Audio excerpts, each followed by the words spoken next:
वो चीजें कुछ इंपॉर्टेंट उनकी इस तरह से है कि ये दोबारा हमें उनको रिविजिट करना पड़ेगा।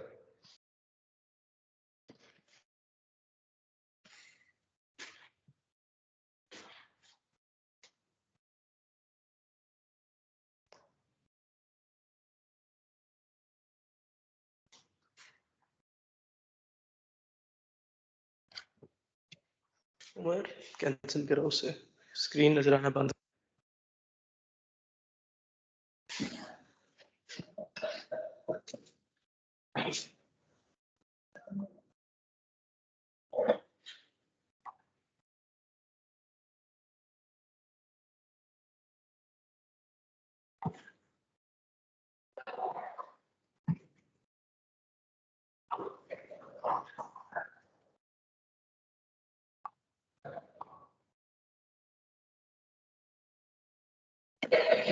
जी सर, आप लोगों को मेरा पीएसएससी नजर आ रहा है फिलहाल स्क्रीन के ऊपर अपनी?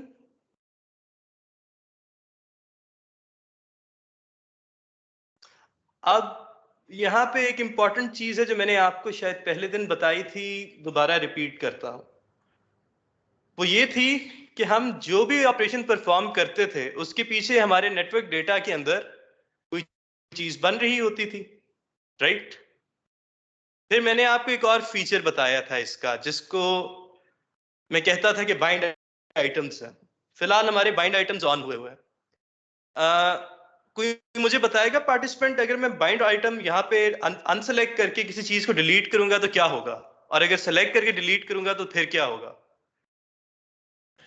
सर अगर बाइंड आइटम आप सेलेक्ट करके करते हैं तो आपका जो नेटवर्क डेटा है और जो एसएलडी फाइल है इन दोनों से डिलीट हो जाएगा सर, और अगर अनबाइंड करेंगे तो सिर्फ एक जगह से डिलीट होगा। किस जगह से सर? सर सिर्फ और सिर्फ आपकी जो डायग्राम है वहां से एसएलडी से डिलीट हो जाएगा सर, यहीं से, लेकिन वो जो नेटवर्क डेटा है उससे डिलीट नहीं होगा। अब मैंने इसको यहां से डिलीट कर दिया, सॉरी यहां से उसको बाइंड आइटम्स को ऑफ कर दिया। क्या मैं ये बस ए के साथ जो लाइन लगी हुई है, one of them is by the way switched off, right? इसको हम स्विच ऑन कर देते हैं। स्विच ऑन करने का शॉर्टकट क्या था? Sir control alt S.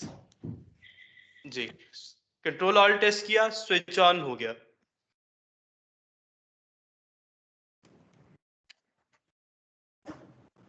ठीक है। अब what I am trying to show you here is के ग्रो किस तरह अपने नेटवर्क को करवाना है, और फिर आपको इसके बाद एक और नए कॉन्सेप्ट से मैं आशना करवाऊंगा। मेरे बैग से मुझे माउस निकाल दो, ये पड़ा।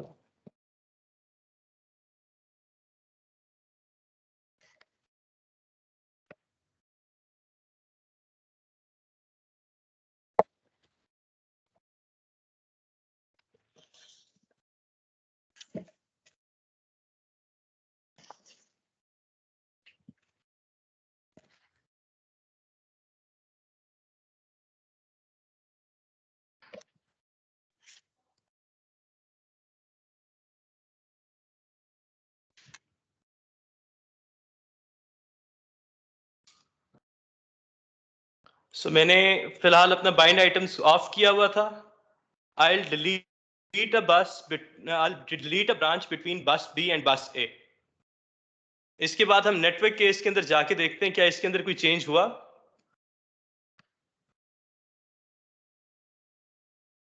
यहाँ पे मैं अपने नेटवर्क में गया, नीचे से मैंने ब्रांचेस सेलेक्ट की, और बस ए और बस बी के दरमियान अभी भी मुझे 2 ब्रांचेस मिल रही हैं। यार इसको एक्सेप्ट कर दो, ठीक है? तो व्हाट इफ मुझे ये ब्रांच वापस लेके आनी हो, कोई पार्टिसिपेंट मुझे बताएगा कि मेरा अगला स्टेप क्या होना चाहिए? Control G. मैं उसको sir, control G is something you will not use in this software, seriously. ये वो सब आके जो आप बाद में किसी दिन मुझे बड़े केस के ऊपर काम करते हुए दुआएं देंगे। सही हो गया सर, सही हो गया। जुनेद भाई एनी आइडिया? जी जी, हम ग्रो करवाते होते थे, मुझे कुछ याद आ रहा है इसमें ना, शायद राइट क्लिक करके ग्रो करवाते होते थे। मैं बेसिकली उस बस पे जाऊंगा जहां पे कोई एलिमेंट मिसिंग है, जो कि बस बी या बस ए, इन दोनों में से किसी एक जगह पे मैं क्लिक कर दूंगा, ठीक है, और मैं इसे कहूंगा एक ग्रो एन लेवल्स करवाए। देखते हैं ये यहाँ पे ऑप्शन है ग्रो एन लेवल्स का। ग्रो एन लेवल्स के ऊपर मैं क्लिक करूंगा, वो कहेगा कितने लिमिट तक ग्रो करना है, यानी इसके आगे वाला एक एलिमेंट ग्रो करना है, 2 एलिमेंट ग्रो करना है। तो रिकमेंडेड ये होता है कि आप 1 एट अ टाइम आगे जाएं। I will select this option okay, और मेरे पास वो लाइन दोबारा से आ गई। And why is this important, वो हम आगे इसको देखते हैं। अभी के लिए just for the sake of it, मैं इसके बाइंड आइटम्स मेरे फिलहाल ऑफ ही हैं, मैं इस लाइन को दोबारा से डिलीट करता हूं। अब मैं जाता हूं दोबारा से अपने नेटवर्क केस के ऊपर, ब्रांचेस पे जाऊंगा, और मैंने ये देखा कि ये बस ब्रांच एग्जिस्ट करती है। किस बस के ऊपर करती है? बस ए के ऊपर। क्या मैं इस बस के ऊपर डायरेक्टली जाके देख सकता हूं इसके साथ क्या चीज कनेक्टेड है? ये चीज इंपॉर्टेंट है, इसके ऊपर जरा फोकस कीजिएगा। मैं अपने केस के अंदर से बस सेलेक्ट करूंगा, ये यहां पे ऑप्शन देखिए, यहां पे कुछ आ रहा है G out. What is this G out? Basically ये मुझे उस बस तक लेके जाता होता। आई क्लिक जी आउट, और वो मुझे कहेगा बस का नंबर बताओ। मेरी बस ए का क्या नंबर, बस बी से मैंने डिलीट किया था, उसका नंबर क्या आ रहा है Rabia? 101. So I'll put 101 in G out. क्या होगा? मेरे पास एक डायग्राम खुल गया, उसने मुझे बताया कि ये बस बी है, और बस बी से 2 लाइंस निकल रही हैं, या इस बस बी के साथ एक लोड लगा हुआ है। इसको जाके वेरीफाई करते हैं कौन सा लोड है बस बी के साथ, 150 मेगावाट्स वाला। ठीक हो गया। और इसी बस के साथ एक लाइन जा रही है बस सी को, और 2 लाइंस जा रही हैं बस ए को। तो essentially it is everything in the case which was deleted from the SLD, लेकिन it exists in the case, right? So this is how you G out to go to a certain branch. लेकिन ये तो भी बड़ा छोटा सा case है, ऐसे ही है ना? What if this case was bigger? और कहने का मतलब ये है कि मेरे बस डेटा के अंदर मेरे पास कोई 140-50 तो आपके अपने डिस्को के बसेस आ रही होती। आपने उस पर्टिकुलर बस पे जाना हो, what you can do there is you can click G out, select को ब्लैंक छोड़ें, और ये सेलेक्ट वाला बटन दबा दें। वो आपको सारी बसेस की लिस्ट दे देगा यहाँ पे, जो आपके सिस्टम के अंदर अवेलेबल है। And in case this let's say system is very large. Excuse me sir, sir जिस फ्लो से आप जा रहे हैं, मतलब हमारे पास आपके स्क्रीन का मतलब जो चेंजिंग उस फ्लो से नहीं आ रहे, तो चीजें इतनी गुजर रही है सर। इतनी नेट के इशू है असल या में मेरे क्या है? सामने एक स्क्रीन लगी हुई है जहां पे ये चीजें नजर आ रही हैं, लेकिन मैं थोड़ा स्लो करता हूँ। आप सर आपकी कौन सा स्ट्रीमिंग point जो है ना miss सर वो स्लो है, दरमियान में स्किप कर जाती है, तो इस वजह से सर। हाँ ठीक, सॉरी सर, इट मींस मेरे इंटरनेट का यहाँ पे कोई इशू है। Give me a moment.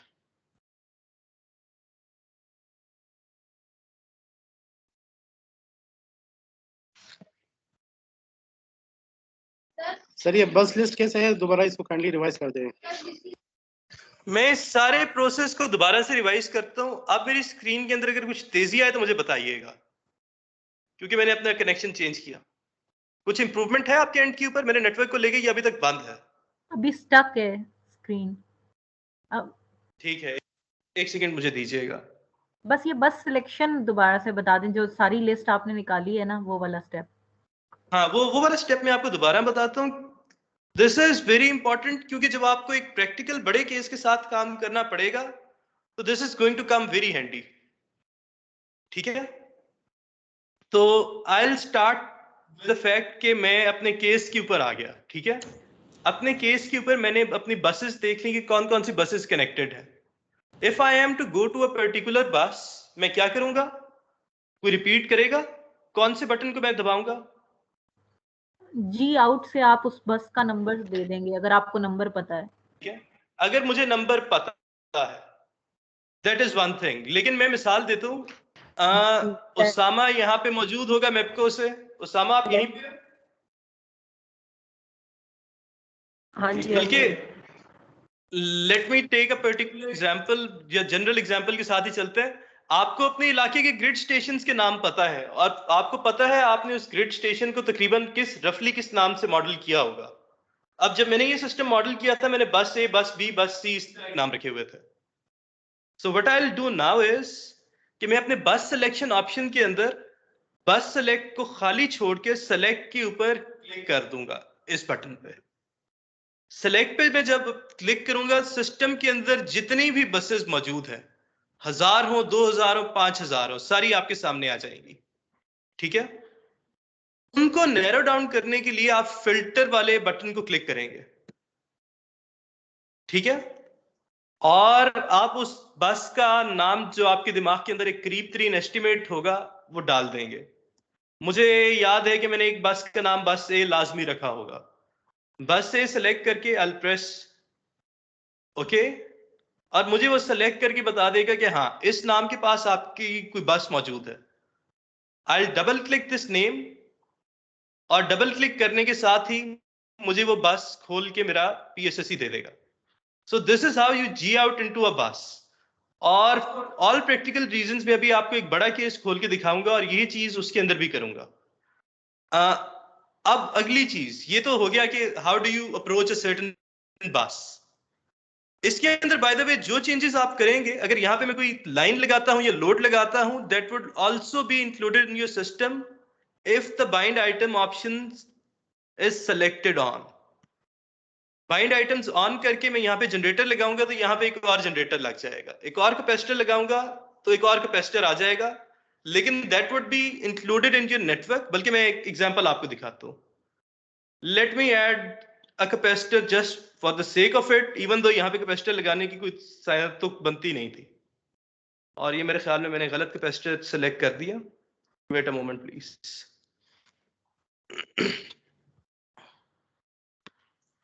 मैंने एक फिक्स शंट यहाँ पे लगाया और मैंने कहा कि ये 1.2 mVAR जनरेट करता है। ठीक है, अब होगा क्या? बाइंड आइटम्स ऑन था, बिल्कुल ऑन था। क्या ये चीज मेरे नेटवर्क के अंदर गई?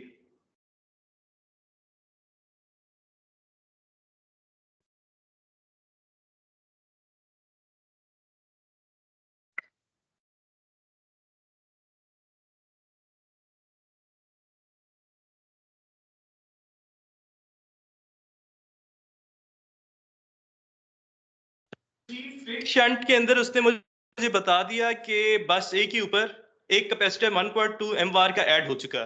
It is the same thing I just added over here, right? लेकिन मैं एक और चीज देखता हूं, क्या मेरे SLD के अंदर वो चीज आई? नहीं, SLD मुझे अभी तक ये चेंज नहीं दिखा रहा। इस जगह पे कैसे लेके आऊंगा मैं? दोबारा कोई मुझे रिपीट करके ये चीज बता दे। सर बस बार को सेलेक्ट कर ले और उसको ग्रो कर ले फर्स्ट लेवल तक। एक लेवल के ऊपर मैंने इसकी बस बार ग्रो करवाई, तो उसने उसके साथ और भी जो चीजें लगी हुई थी, इवन जो ट्रांसमिशन लाइन मैंने यहां से डिलीट की थी वो भी दोबारा से आ गई, कैपेसिटर भी आ गया। Are we clear on this? अब मैं आपको मॉडलिंग का एक और तरीका बताता हूं। हाँ, ये ट्रांसमिशन लाइन जो वापस आई है, ये भी आपने अनबाइंड में की थी, इसलिए ये वापस आ गई है। हाँ, मैंने अनबाइंड में इसको डिलीट किया था, मैंने इसको अनबाइंड में डिलीट किया था। तो लेवल का क्या मतलब है? अगर लेवल 1 है, लेवल 2 का क्या मतलब है? ये लेवल्स क्या हैं? लेवल 2 का मतलब ये होता है कि अगर देखिए, अब इस बस के साथ डायरेक्टली कितनी चीजें लगी हुई हैं? 4 हैं। ठीक है, 4 चीजें लगी हुई है ना। जब मैं इन चारों चीजों को डिलीट कर दूंगा SLD से और इसको ग्रो बाय लेवल 1 कहूंगा तो ये 4 चीजें अपीयर होंगी।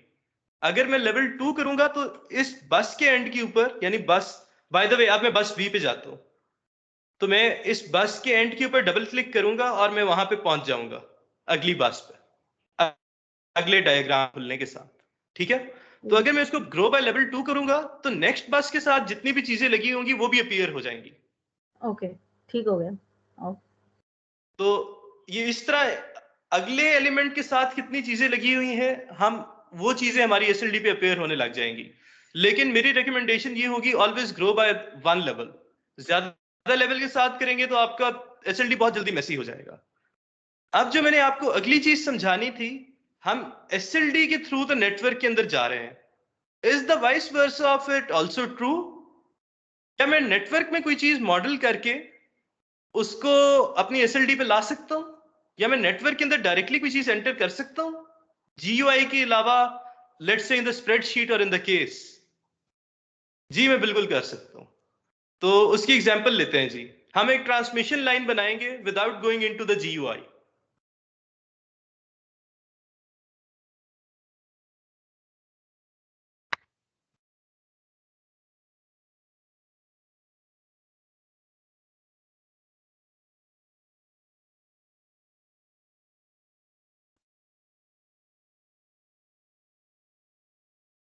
कि अभी मुझे एक झटका लगने लगा था कि मैंने इतनी लंबी बात कर दी, तो क्या ये रिकॉर्ड भी हो रहा है या नहीं? तो शुक्र है ये रिकॉर्ड हो रहा, आ रहा है, रिकॉर्ड हो रहा। अच्छा जी, तो अभी मैं इस सिस्टम के अंदर मैंने जिस तरह कहा था कि मैंने एक नई ट्रांसमिशन लाइन बनानी है, और वो ट्रांसमिशन लाइन में कहां से कहां बनाऊंगा हम डिसाइड कर लेते हैं। बस बी और बस सी के दरमियान हम एक ट्रांसमिशन लाइन बनाएंगे without going into the graphical user interface. अब ये चीज काफी इंट्यूटिव है, मैं चाहूंगा कि कोई मुझे साथ हेल्प करवाता रहे। जुनेद साहब, आप मुझे हेल्प करवाएंगे इस केस में? मैंने बस बी से बस सी के दरमियान लाइन बनानी। जी जी। अब बस सी का नंबर आप याद करें, बस सी का क्या नंबर है? 201 है बस सी का, और बस और बी का बस बी का है 101। 101। ठीक है, तो मैं यहाँ पे क्या करूंगा? फ्रॉम बस कौन सी है? 201। मैंने एक किसी भी डब्बे के ऊपर जहां पे स्टार लगा हुआ था, बाय द वे, ये देखिए जहां पे स्टार लगा हुआ है आखिरी डब्बे पे, ये आप देख सकते हैं। मैंने सिर्फ इसके ऊपर क्लिक करना है, इसके ऊपर क्लिक करना है और नंबर एंटर कर देना। 101। और टू बस कौन सी थी? 201। अब मैं आगे चला जाऊंगा। उसने देखा, उसने 201 और 101 के ऊपर खुद ब खुद उसको लाइन को का नाम लेके आ गया और तरतीब लगा दी। ये देखिए, ये जीरो इंपेडेंस लाइन आ रही है। ठीक है, इसका कंडक्टर है जनाब लेंगसी 112, और एसेंशियली ये ऊपर वाले सर्किट की रेप्लिका ही होगी ना, उसका दूसरा सर्किट लग रहा है। कॉपी पेस्ट कर देंगे। तो मैं सिर्फ क्या करूंगा, मैं उस सेल के ऊपर जाऊंगा, सेलेक्ट करूंगा, पेस्ट करूंगा। ये मुझे कहेगा कि आपने इसकी इंपेडेंस चेंज कर दी, it is no longer a zero impedance line. ठीक हो गया। अब मैंने वो जो 4 पैरामीटर्स डालने थे डाल दिए। What I will do now is press enter, और मैं केस को सिमुलेट कर दूंगा। ठीक है, अब मैं देखता हूं कि मेरे सिस्टम के अंदर इसके बाद क्या तब्दीली आई। मैं फिर से जी आउट करूंगा। किस बस के ऊपर जाऊं सर? मैं 101 के ऊपर जाऊंगा, और 101 या 201, दोनों में से किसी एक बस पे मैं जाऊंगा। एक ही बात है। तो उसने मुझे बताना है कि मेरे पास बी और सी के दरमियान अब कितनी लाइंस एग्जिस्ट करती हैं? 2 लाइंस। ऐसे ही है, एक लाइन और यहां पे दूसरी लाइन आ गई। ठीक हो गया ये? क्या मेरे एसएलडी पे कोई चेंज आएगी? क्योंकि केस के अंदर चेंज आई है, एसएलडी पे तो चेंज नहीं आई। इधर ग्रो तो मैं यहां पे इसको दोबारा ग्रो करवाऊंगा। एग्जैक्टली।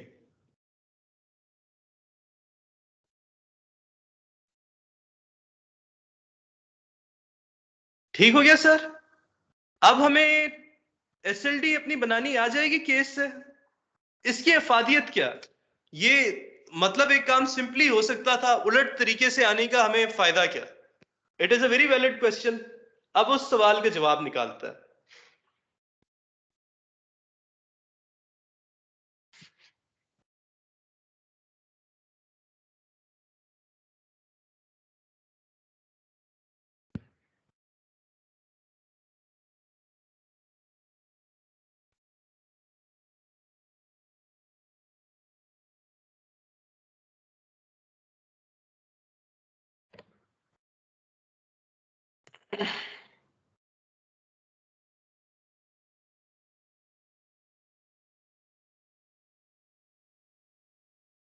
मैं अब एक पुराना केस खोलने लगा हूं, जो मैंने कल आपको एक मेरे पास पुराना मैप्को का केस पड़ा हुआ था, वो आपको खोल के दिखाया था लास्ट टाइम।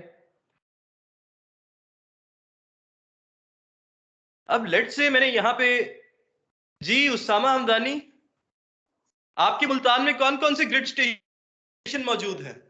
किसी ग्रिड स्टेशन का नाम बताइए। अब ये देखिए, यहाँ पे हजारों बसेस है मेरे पास, ये लिस्ट जा रही है, पूरा सिस्टम यहाँ पे मॉडल है। अभी उसामा मुझे अपने ग्रिड का नाम बताएगा।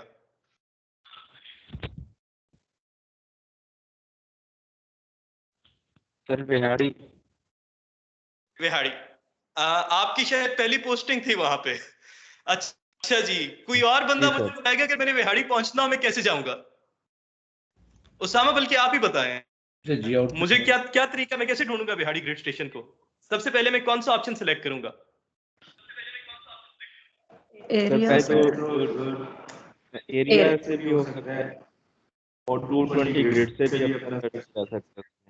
हाँ, लेकिन मेरे पास तो यहाँ पे एसएलडी है ही नहीं, ये तो मेरे पास सिर्फ एक केस फाइल है। I have no SLD here. Sir bus number से भी सर्च कर सकते हैं। जी, मैं बस नंबर को ढूंढना चाहूंगा, लेकिन मुझे तो नहीं पता विहाड़ी का क्या बस नंबर था। मैं क्या करूंगा? मैं सिलेक्ट करूंगा हमारे पास जी आउट को। ठीक हो गया, मैंने जी आउट सेलेक्ट किया, इसको ब्लैंक छोड़ दिया और सिलेक्ट का बटन दबा दिया। अब मैंने फिल्टर करना है विहाड़ी को। एस्टेरिक के आगे मैं लिखूंगा WVEH, ये मुझे पता है इस तरह का कोई नाम होगा। अब उसामा ने हमें एक बात ये नहीं थी बताई कि विहाड़ी के अंदर कम से कम 3 ग्रिड स्टेशन है। एक विहाड़ी ओल्ड था, एक विहाड़ी न्यू था, और एक 500 केवी विहाड़ी था। 220 केवी विहाड़ी भी है, जी सर, इंडस्ट्रियल स्टेट भी है विहाड़ी का, जो बाय द वे साल में बन गया या बन रहा था, ऐसे कुछ है। तो अब मुझे तकरीबन नाम से अंदाजा लगाना है कि मैंने कौन से ग्रिड स्टेशन पे जाना है। मैं अज्यूम करता हूं कि मैं विहाड़ी 132 विहाड़ी ओल्ड के ऊपर जाना चाहता हूं। What I will do here is कि मैं विहाड़ी ओल्ड के ऊपर डबल क्लिक कर दूंगा। ले जी, विहाड़ी ओल्ड खुल गया और वहां से जितने सर्किट्स जा रहे हैं आपकी स्क्रीन के ऊपर आ गए। और अगर आपने नेटवर्क के अंदर आगे ट्रिवर्स करना है, आप विहाड़ी के आगे एक जगह थी लुडन, अब मैं टुवर्ड्स बहावलपुर मूव कर रहा हूं, मैं लुडन पे डबल क्लिक करूंगा, उसका नेटवर्क खुल गया। उसके आगे मैं कहां जा सकता हूं? ये सारा नेटवर्क मुझे ट्रिवर्स करवा सकता। And if I am to make a new line, मैं हर चीज यहीं पे कर सकता हूं। ठीक है, तो this is something you will have to familiarise yourself with.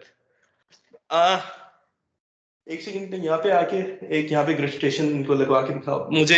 क्या कहते हैं, विहाड़ी ओल्ड के साथ एक और ट्रांसमिशन इस इंटरफेस। जी जी, इस केस में तो ये होगा कि अगर आप यहाँ पे कुछ भी ऐड करते हो या हम इस तरह से नेटवर्क पे काम करते हैं, तो जब आप वापस अपने पूरे नेटवर्क में जाओगे तो you have to remember every time कि अच्छा मैंने ये काम बाद में किया था, तो लेवल 1 पे ग्रो करवाना है। ओरिजिनल नेटवर्क में डायरेक्ट कनेक्शन नहीं होनी चाहिए। अच्छा ये देखिए रबिया, यहाँ पे तो मेरे पास कोई है ही नहीं एसएलडी।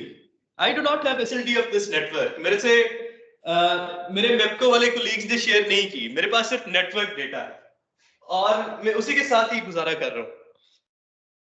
ओके, ठीक है, देयर इज नो एसएलडी। ठीक है, लेकिन ये आपके लिए बड़ा इंपॉर्टेंट है कि अगर आपने एसएलडी बनानी है तो जो चीज आपके पास अवेलेबल है, जो इंफॉर्मेशन आपके पास अवेलेबल है, you make use of it. अभी आप जाएंगे उमर, आप यहाँ पे खोलें दोबारा से कोई वही बिहाड़ी वाली बस स्टेशन, बस पार्क खोलना है।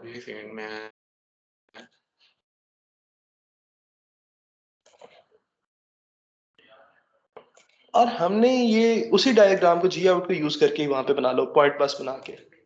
नहीं, मैं बता रहा हूँ प्रॉपर, जैसे ऑटो ड्रॉ करके उसके आगे फिर वो करते हैं कनेक्ट। चलो ऐसे बता दो, इवन दो कि मैं ये चाह रहा था कि इनको उसी के ऊपर जो आपकी बस खुल के आ रही है उसके ऊपर कोई चीज मॉडल करवा के दिखा दो, क्योंकि ये बनाना उनके लिए फिर मुश्किल हो जाएगा।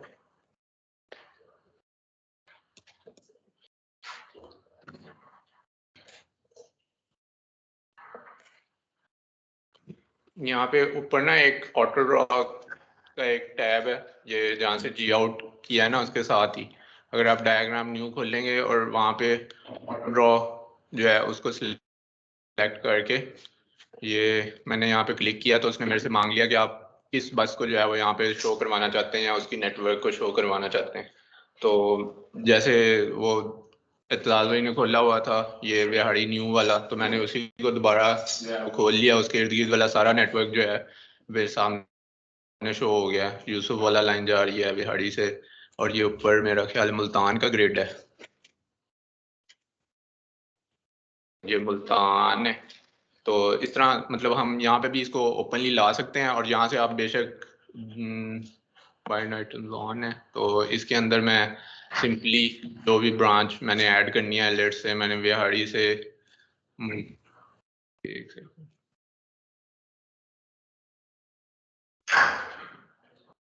इसको थोड़ा नीचे ड्रैग करके वहां से लाइन बना लो, ये फंसा हुआ होगा ऑब्वियसली क्योंकि काफी चीजें ओवरलैप हो रही हैं।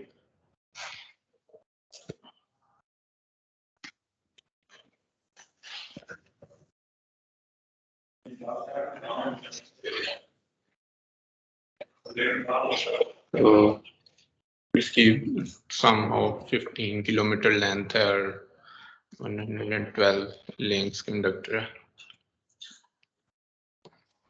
ये 15 किलोमीटर लेंथ मैंने अप्रॉक्सीमेट डाल दिया है, 112 किलो जो उसका 112 जो है वो रेट डाल दिया, लिंक्स कंडक्टर सपोज किया मैंने। अब इसको इसकी पैरामीटर्स अभी 0 अज्यूम करते हैं और इन्हें नेटवर्क से जाके आगे दिखाते हैं। और इसे मैं अगर नेटवर्क में जाके देखना चाहता हूँ तो यहाँ एक होता है नेटवर्क डाटा रिकॉर्ड,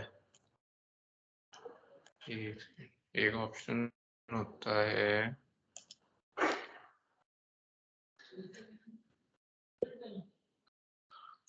ये वही लाइन इसने ओपन कर दिया जो मैंने अभी वहां पे न्यूली प्लॉट की है।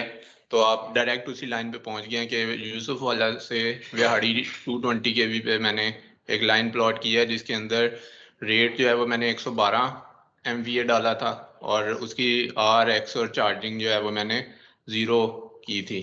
तो ये हम वहाँ डायरेक्ट वहाँ से केस के अंदर उस लाइन के ऊपर अप्रोच कर सकते हैं जिस लाइन को भी हम करना चाहते हैं।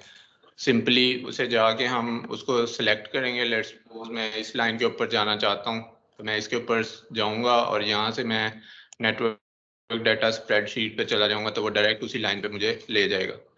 और अगर आपने किसी लाइन को बंद करना हो you can see in service वाला ऑप्शन आ रहा है। मैं अगर बंद कर दूंगा तो ये उधर आपको जो है लाइन ऑफ हो जानी चाहिए। अभी मैंने एंटर प्रेस नहीं किया था तो इस वजह से वहां पे ये ऑफ हो गई है लाइन। इधर आपने लाइन को वहां पे इन सर्विस से सिलेक्ट करके आउट ऑफ सर्विस किया और एंटर वाला बटन प्रेस कर दिया। याद रखिएगा यहाँ पे आप जो चीज डालेंगे उसके बाद एंटर का बटन लाजमी दबाएंगे। बिल्कुल, नहीं तो ये अभी इसके ऊपर एंटर प्रेस नहीं किया तो ये स्टार्ट में एक जो है ना ये देख रहे हैं आप यहाँ पे एक पेन का साइन बना हुआ है। जब तक ये रहेगा ये चेंज जो है एक्सेप्ट नहीं करेगा केस। जैसे ही मैं एंटर प्रेस करूंगा तो ये इसका साइन जो है वो मूव हो गया है। ओके, ये यहाँ केस के अंदर सेव करने के लिए जब भी आप कोई चेंज करते हैं तो उसके बाद एंटर प्रेस करना लाजमी है ताकि वो नेक्स्ट स्टेप पे मूव हो और उसको वो एक्सेप्ट करे उस चेंज को जो आपने की है। और डायग्राम से आप डायरेक्ट उस पर्टिकुलर नेटवर्क पे भी जा सकते हैं। अभी ये मैंने लाइन प्लॉट न्यू की थी, अभी मैं इस पे वापस जाता हूँ दोबारा। और अगर आपने इसके अंदर हमारे पास वो एक्सेल शीट खुली हुई है नीचे नहीं, वो पैरामीटर्स देख लो एक्सेल खुला हुआ है तो शायद साथ खुली हुई हो।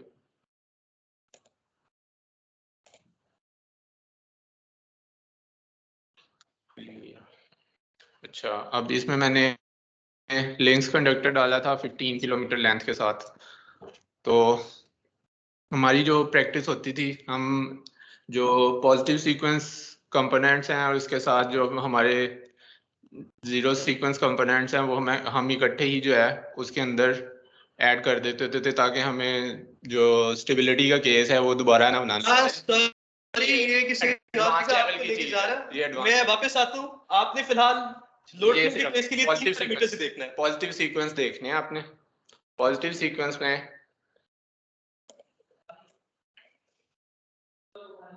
इसमें जाके सिंपली आप लाइन पे जाएंगे और ये इसके पैरामीटर्स हैं, एंटर कर देंगे। अब वो no longer zero impedance line, तो ये हमारी लाइन की रेजिस्टेंस रिएक्टेंस मैंने डाल दिया। वो जाके हम इधर से चेक भी कर सकते हैं, काउंटर वेरीफाई कर सकते हैं कि वो 15 किलोमीटर के हिसाब से उसकी जो आर एक्स और चार्जिंग हमने डाली थी वो इधर आ गई है।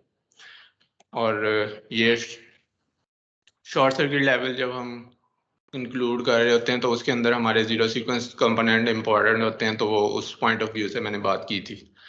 और इसके अलावा अब ये सेंस हो गया जी। और ये आपको ये ऑटो ड्रॉ की जो ऑप्शन है ना, ये अगर आपके पास SLD ओपन नहीं है तो तब उस केस में आप ये ऑटो ड्रॉ की ऑप्शन यूज करेंगे, फाइल, और यहाँ से आप न्यू और डायग्राम में चले जाएंगे तो ये ऑटोमेटिकली ये ऑप्शन जो है आपकी ओपन हो जाएगी, अदरवाइज ये ओपन नहीं होगी ऑटो ड्रॉ।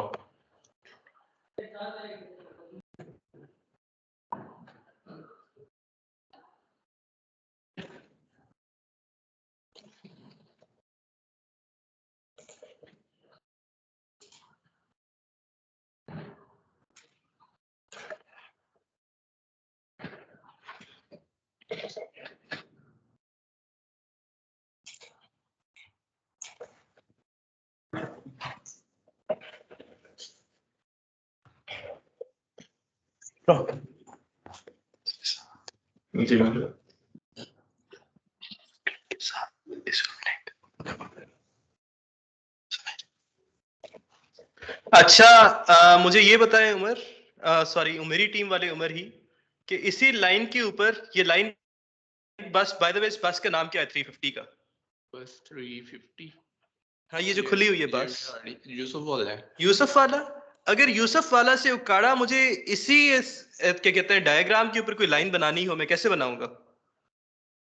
एक तो सिंपल यही है कि इसको आप यहीं से कॉपी कर लें, सेम लेंथ होगी क्योंकि वहां जाने के लिए सर्किट की राइट ऑफ वे भी सेम होगा, तो दैट इज वन वे। और अगर मैंने यहाँ पे कोई लाइन ड्रॉ करनी हो क्या मैं कर सकता हूँ? ये दूसरी लाइन जो है उसके साथ पर्टिकुलर आ गया, लेकिन इसमें जो इशू आएगा ये लाइन ड्रॉ होगी है सर, ब्रांच ID 2, और ये मैं इसको आपको उधर जाके केस में मुझे वेरीफाई करवाएं, क्या ये लाइन आ चुकी है मेरे सिस्टम में? उकाड़ा पे 3 सर्किट होने चाहिए। तो वहां तक हमने कैसे जाना था? राइट क्लिक करेंगे अपनी नई बनाई हुई लाइन के ऊपर और नेटवर्क स्प्रेडशीट पे क्लिक कर देंगे, और ये हमारे पास उकाड़ा के 3 सर्किट्स आ गए, जो कि पहले 2 सर्किट थे। एक सर्किट हमने बैठे बैठे उसी डायग्राम के अंदर बना दिया। ये चीज सारों को क्लियर हो गई? यहाँ पे किसी को कोई इश्यू है तो पूछ ले, क्योंकि ये ऑपरेशंस आपने अपने रूटीन में ऐसे ही अपने केस के साथ करने हैं। सर इसको काइंडली रिपीट कीजिएगा, जो न्यू लाइन आपने ड्रॉ की थी ना। हाँ, उसके जो न्यू बाद लाइन मैंने ड्रॉ की, इसको उमर इसको एक बार जो डिलीट कर इस लाइन। हाँ, मैं कॉपी नहीं करता, मैं कॉपी यहाँ पे करता ही नहीं, इसको डिलीट कर दीजिए।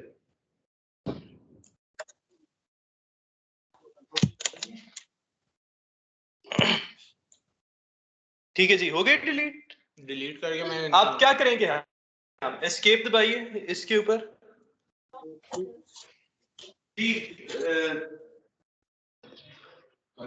ये लाइन यहाँ पे आ रही है, इसको उड़ा दीजिए। हमने भी ऊपर से कॉपी पेस्ट की है। हाँ, ये कॉपी पेस्ट खत्म कर दीजिए, कॉपी हमने करना ही नहीं। ठीक है, ये ऊपर आपके पास ये ब्रांच का ऑप्शन है, यहाँ से आप सिलेक्ट करेंगे, इधर जो आपकी यूसुफ वाली बस है उधर से आप डायरेक्ट उस डॉट बस को कनेक्ट कर देंगे। तो ये इस सूरत में क्या होगा कि आपको सारे पैरामीटर्स को डालने पड़ेंगे, रेट, ए, लेंथ। ये पॉज आ रहा है, ये आपकी स्क्रीन मेरे ख्याल में चल नहीं रही। कुछ नजर आ रहा है आप लोगों को क्या हुआ है अभी? एक लैग आ रहा है, एक लैग आ रहा है जी, सॉरी सर। ये नेट स्लो है या आपका नेट स्लो है या हमारा नेट स्लो है? आपको तेज जा रहे हैं ये?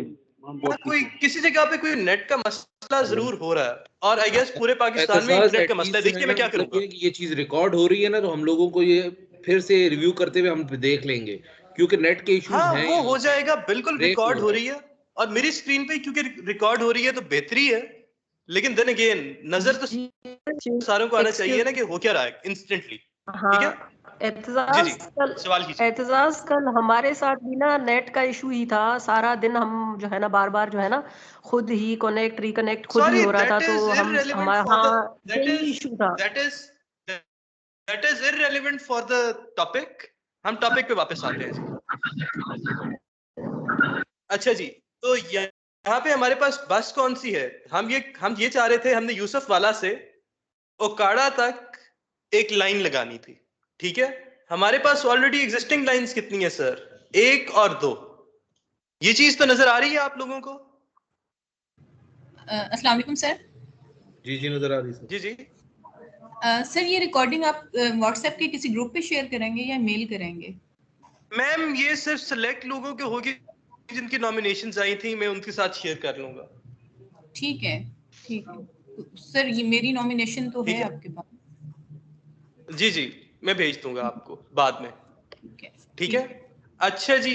अब ये देख, और बाय द वे मैं ये चाहूंगा कि इसकी जो मैं वीडियो एडिट करूंगा, 4 घंटे की 4 दिन की वीडियोस भेजने के बजाय इसके मैं स्निपेट्स बना दूंगा। जो इंपॉर्टेंट चीजें हैं, जहां पे मैं कोई चीज करवा रहा था, उन चीजों को आपको हेडिंग के साथ आ जाएगा। लेट्स से नई लाइन कैसे लगानी है, you will get a separate video of it, 3-4 minute की। तो इस तरह से मैं इसको एडिट करवाऊंगा ताकि आप लोगों को व्यूइंग के अंदर भी आसानी हो। अभी हम क्या करने लगे थे सर? मैंने कहा था कि यूसुफ वाला से ओकाड़ा तक मैंने एक लाइन लगानी है, और bye the way Okara grid station यहाँ पे मुझे एक डॉट के साथ रिप्रेजेंट हो रहा। तो इन are PSSC jargon we call it a dot bus, a bus being represented by a single dot. अगर मैंने इस पॉइंट के ऊपर एक नई लाइन लगानी है, what I will do here is, मैं अपने ब्रांच ऑप्शंस पे जाऊंगा, मैं एक ब्रांच सेलेक्ट करूंगा।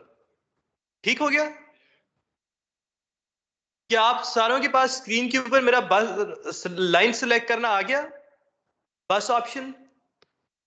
जी जी सर। यस नो सर, ठीक है, नहीं आ रहा। ओके।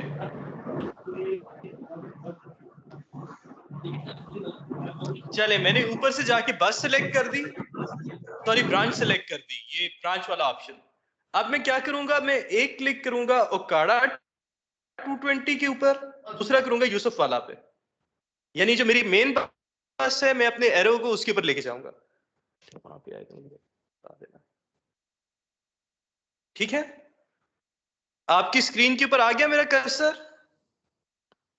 कोई मुझे साथ हेल्प आउट करता रहे, क्योंकि मैं फिलहाल इंटरनेट स्लो होने की वजह से बिल्कुल ब्लाइंड साइडेड हूँ। आ रहे हैं। तो आपको नजर आ रहा है कि मैंने ओकाड़ा और मेन बस के दरमियान एक एरो लगा लिया? जी बिल्कुल। जी सर। अब मैं इसको जिस तरह अपनी स्टैंडर्ड लाइन के साथ करता था, मैंने क्लिक करके छोड़ दिया, तो उसने मुझे ऊपर दिखाया बस कौन सी है, ओकाड़ा 220, टू बस कौन सी है, यूसुफ वाला 220। ठीक है, और उसने मुझे फ्रॉम टू बस का ब्रांच आईडीज भी बता दी, सॉरी ब्रांच आईडी कहता हूं, मेरे बस नंबर भी बता दिए। ठीक हो गया? अभी के लिए मैं इसको एक 0 इंपीडेंस की लाइन छोड़ देता हूं और रिज्यूम कर देता हूं। इसका रेट ए था 112 और इसकी लेंथ थी, वो भी इसको 0 रख देता हूं क्योंकि मुझे नेटवर्क से नजर आ जाएगी। अब मैं इसके पैरामीटर्स कैसे डालना चाहूंगा आइडियली, मैं इस लाइन के ऊपर क्लिक करूंगा,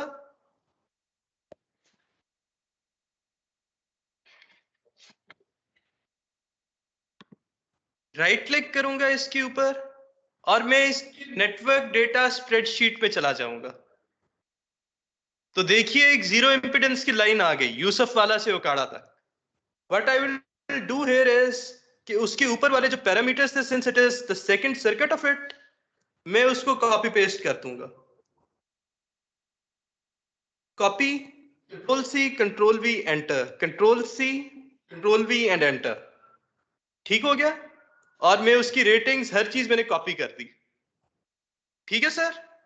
अब मैं दोबारा से जाके देखूंगा अपने केस में, क्या उसने इस चीज को उसी तरह ही मॉडल किया था जिस तरह मैंने इसको एनविसेज किया था, या कोई पैरामीटर्स डिफरेंट है?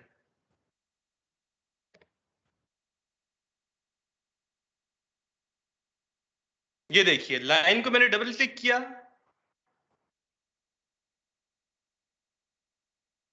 मेरे पास इसकी प्रॉपर्टीज खुल गई।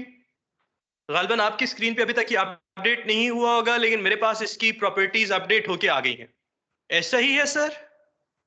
सर लेंथ नहीं डाली भी, बस बाकी सारा कुछ आ गया। ठीक है, और सही है।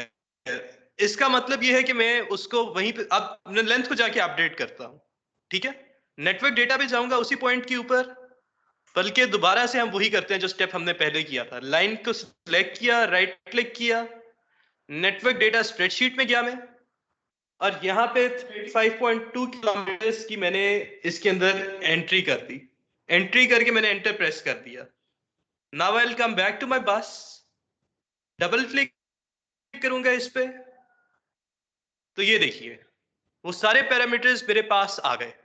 सो I have modelled this line. ठीक है जी, अब मैं आपको दोबारा से बस 350 के ऊपर जाके दिखाता हूं, देखते हैं क्या उसने उसका एसएलडी अपडेट किया या नहीं।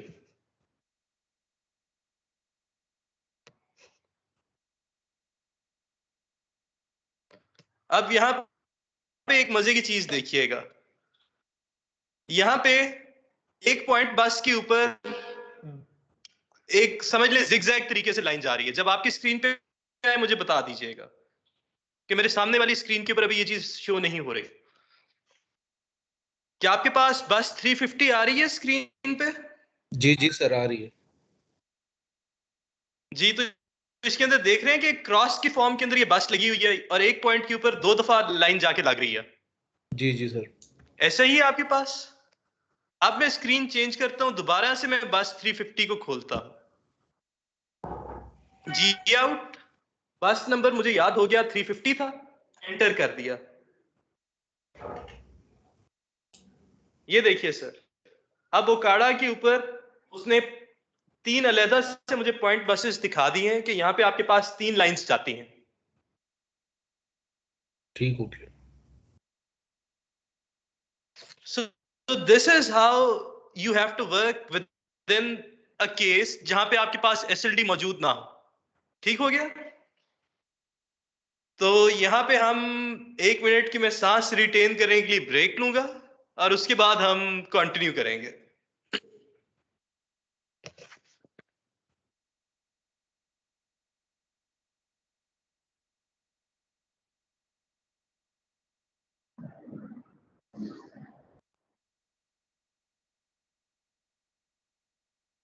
कल हमने आपसे एक चीज मैंने आपसे कहा था कि हम डिस्कस करेंगे इस क्लास के अंदर कि अगर आपके पास एक कंडक्टर हो जिसके आपको पैरामीटर्स पता हो, ओहमिक पैरामीटर्स, तो ओहमिक पैरामीटर्स से हम उसको पीएसएससी वाली वैल्यूज के अंदर कैसे लेके जाएंगे, आप अपनी लाइन को मॉडल किस तरह करेंगे।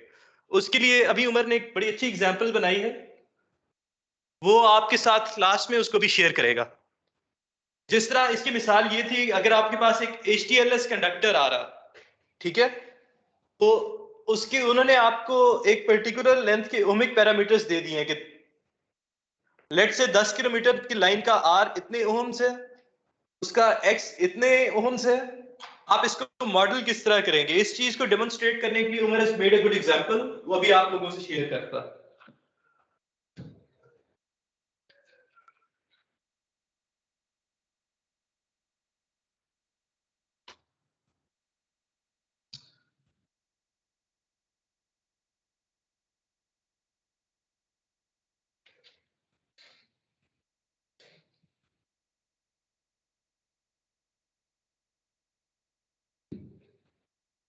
जी Umar, over to you.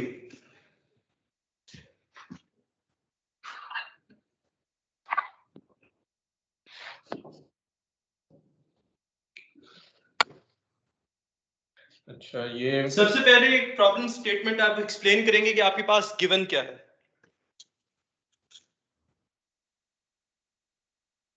1 kilometre रखूं या उसको लेंथ को भी सेट? तुम्हारी मर्जी, 54 किलोमीटर का पीस निकाल लो मेरे कहने पे। एक 54 किलोमीटर की लाइन है जी आपके पास, ठीक है, एक 54 किलोमीटर की लाइन है और उसके आपको ओमिक पैरामीटर्स गिवन है।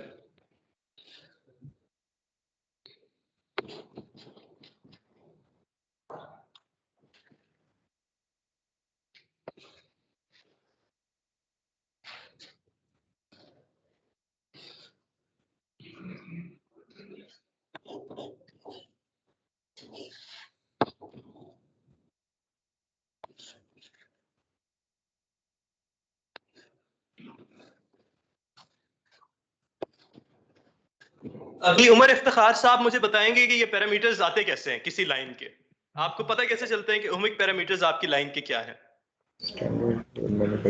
सर ये मैन्युफैक्चर देता है आपको, मतलब पर किलोमीटर आपको देता होता है कि जी आप कितने मतलब कितने उसके ऊपर आप कितने ओमिक है सर। जी सर कोई भी- बिल्कुल। तो ये एक मीडियम लेंथ ट्रांसमिशन लाइन है जिसकी जी। उमर ने पैरामीटर्स किसी जगह से लिए हैं। मेरे ख्याल में इंटरनेट से इसने कोई एग्जांपल उठाई थी किसी कंडक्टर की जो कि एक्चुअल कंडक्टर है। कितनी वोल्टेज का? ये बेसिकली है तो 400 केवी का, लेकिन मैंने इसे 100 इसकी चलो ये अज्यूम कंडक्टर हो गया 132 केवी इसकी बेस वोल्टेज है जी। और हमारी जो बेस एमवीए है वो हम जो के सपोज करते हैं कि वो हमारे 100 है, तो हम ये डाटा हमारे पास गिवन होता है। ये दो चीजें जो है बेस केपी और बेस एमवीए हमें पता है कि हमने 100 एमवीए बेस रखनी है अपनी सॉफ्टवेयर में, और बेस के लिए हमें पता है 132 केबी के लिए हम डिजाइन कर रहे हैं। इसे हम 220 भी कर सकते हैं, 400 भी कर सकते हैं, 500 भी, 765 भी, जो भी लेवल आप यूज करना चाहते हैं, जिस लेवल पे आप कंडक्टर लगा रहे हैं वोल्टेज रेटिंग पे। तो ये दो पैरामीटर्स हैं हमारे पास। एग्जास्ट साहब जी किसी का क्वेश्चन है? सर आवाज सर की डिस्टॉर्शन थोड़ी सी है सर, क्लियर नहीं है सर की आवाज। उमर थोड़ा ऊंचा बोलिए आप, मैं आपके लिए माइक खरीद ले आता हूं। असल में मसला ये है कि मैंने माइक की सेटिंग की हुई है अपनी आवाज के हिसाब से। उमर जरा धीमे आदमी है तो वो जरा आराम से बोलते हैं। अच्छा, मैं ये कह रहा हूँ कि हमारी जो बेस के भी क्लियर है। जी ठीक है सर। जी सर क्लियर है। क्लियर है, ओके ओके। अच्छा, इसमें हमारी जो पीएसएससी की बेस है, बेस एमवीए जो हम लेते हैं वो हम 100 एमवीए लेते हैं। तो इस वजह से ये दोनों डाटा जो हैं ये हमें अवेलेबल हैं कि हमें किस वोल्टेज पे कंडक्टर लगाना है और उसके लिए हमें पीएसएससी के अंदर कौन सी बेस यूज करनी है। तो हमारे पास ये डाटा गिवन होता है। ये और ये डाटा, ये जो सारा डाटा है ये हमें मैन्युफैक्चर डाटा शीट से मिल जाता है कि हमें लेट्स सपोज, अगर इसे मैं 54.8 मैंने लिखा है क्योंकि ये एग्जांपल मुझे एक मिली थी और उसको मैंने प्लग इन करके रिवर्स कैलकुलेशन एक्सेल पे की है, लेकिन मैं इसे यहाँ पे रिवर्स कैलकुलेशन करके आपको 1 किलोमीटर के हिसाब से भी दिखा दूंगा, लेकिन वो कॉम्प्लेक्स हो जाएगा थोड़ा। रिवर्स 4 किलोमीटर के के हिसाब से मैं 7 किलोमीटर के टेस्ट किया और उसकी ये पैरामीटर्स निकाले। Okay fine. ओके, यहाँ से हम बेस निकाल लेंगे। इनसे फॉर्मूला पूछ ले जी एक दफा, z बेस से क्या फॉर्मूला होता है, कल हमने करवाया था। जी लेस्को से भी बताएगा मुझे? Anyone from LESCO z base calculate करने के लिए।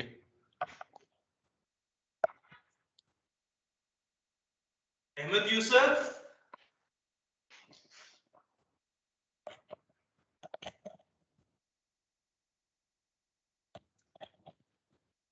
मैं लिख देता हूँ। जी लेस्को से कोई साथी मुझे V base divided by S base. V square base divided by S base। जी, अब हमारे पास v स्क्वायर बेस जो है वो 132 इंटू हमने 100 MVA की बेस रखी हुई है। अच्छा, इसकी यूनिट्स के साथ कर दे तो कंसिस्टेंसी हो जाती है। मैं 132,000 को k का स्क्वायर साथ में दे इनटू पावर 6 हो जाता है। नीचे वैसे हमारा पावर 6 था वो कट जाता है। जी चलिए इसको मैं थोड़ा इधर कर आ रहा है ना। 174.24। जी बिल्कुल यही आता है आंसर। ये आ गई हमारी ओम में। ठीक है, अब ये z बेस की वैल्यू भी हमारे पास ओम में है और हमारे पास जो गिवन वैल्यूज हैं वो भी ओम में है। तो सिंपली r और x जो है इसकी वैल्यूज जो हैं वो हम निकाल लेंगे। 1.616 डिवाइडेड बाय 174.24, ये अब उसमें जा रही हैं पर यूनिट, r पर यूनिट। इसका फॉर्मूला है जो z ohm divided by z base. इसी तरह x पर यूनिट, इसका क्या बना 18.68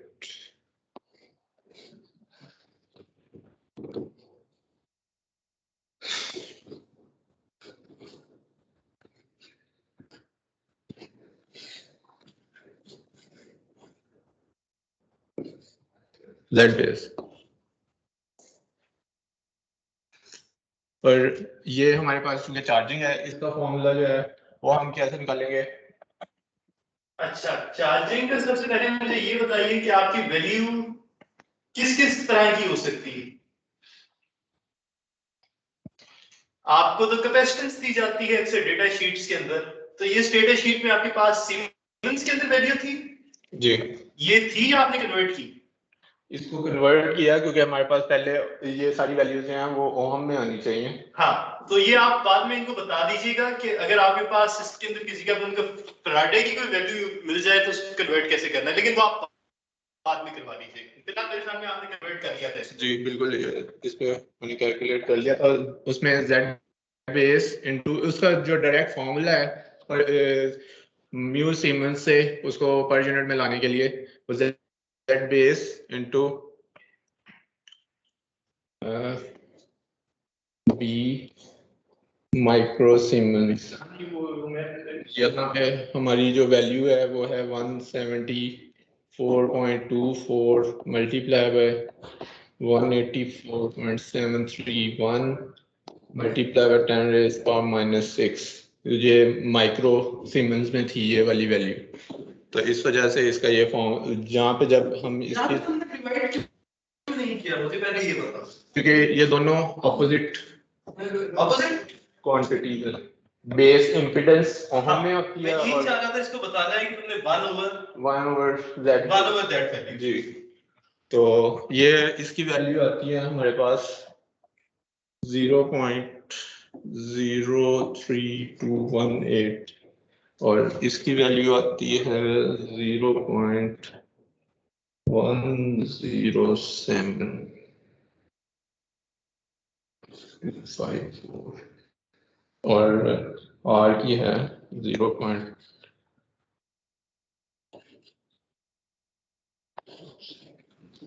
ये सारी कैलकुलेशन मैंने एक्सेल पे कर ली हुई थी, तो वो इस वजह से मुझे कैलकुलेट करने में आसानी रही। और ये 54.8 किलोमीटर का ही कंडक्टर है, लेकिन ये उसकी per unit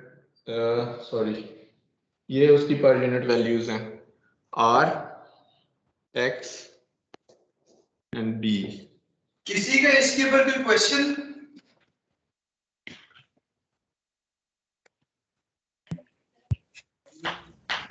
okay, it's fine sir. ठीक है सर। सर ये चार्जिंग का फिर से बताएं। इस चीज को दोबारा बताएं। चार्जिंग की सर बी का जो फार्मूला है। ये चार्जिंग को एक बार आपको बता दूं कि इसका ओम्स से क्या रिलेशन है। सर सीमेंस क्या होता है, किस चीज की यूनिट है? एक्सेप्टेंस। तो उसका और ओम्स का क्या ताल्लुक होता है?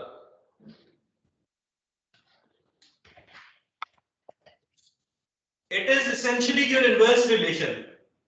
Z जो है उसको हम ओम्स में लिखते हैं और जो हमारी कंडक्टेंस है या ये चार्जिंग है इसको हम मिहो या सीमेंस जिसे कहते हैं, जिसके साइन आपने थ्योरेटिकली पढ़े होंगे बैचलर्स में।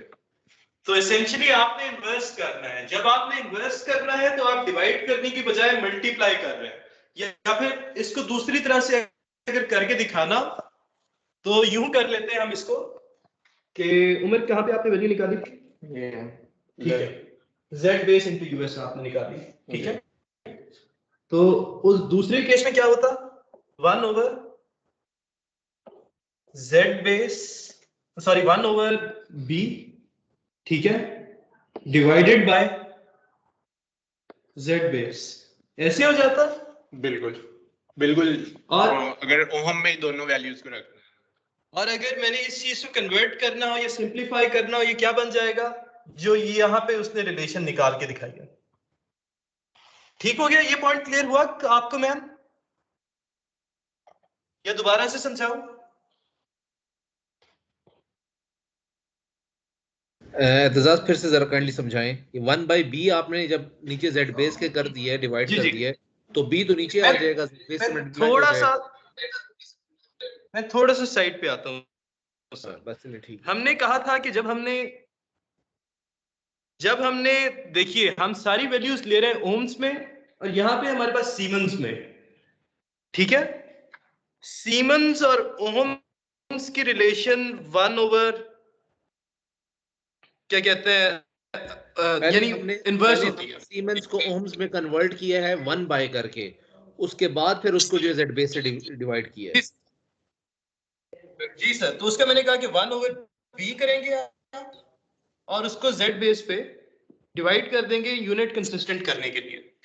तो एसेंशियली ये दोनों चीजें मल्टीप्लाई हो गई ना आपस में, z बेस मल्टीप्लाई हो गया आपका b के साथ जो आपने वैल्यू फाइंड की थी।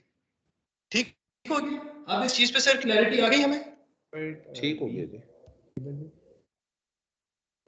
ये वो बेस कन्वर्जन और आप फिजिकल वैल्यूज से जो बहुत ज्यादा बड़ी होती हैं उनसे पर यूनिट में इजीली मूव कर सकते हैं इन फॉर्मूलाज से। तो एसेंशियली सर आप कोई भी ट्रांसमिशन लाइन इस तरह बना सकते हैं, लेकिन असल पैरामीटर्स जिस तरह हमने पिछले सेशन में भी डिस्कस किया था, फॉर अ लॉन्गर लाइन आपको जीएमआर और जीएमसीज के ऊपर चलना पड़ेगा।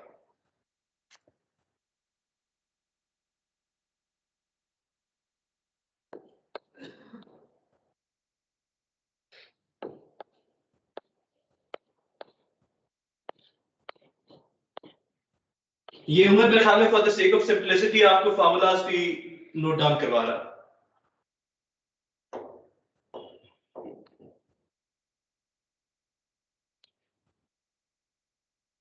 इसको रिमूव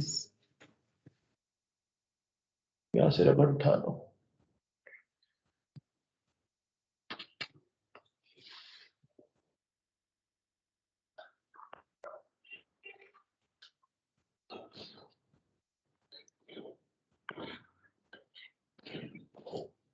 ये आपका इससे चार्जिंग निकल आएगी b पर यूनिट, और ये आपको r पर यूनिट और x पर यूनिट के डायरेक्ट फॉर्मूलाज लिख दिए हैं मैंने।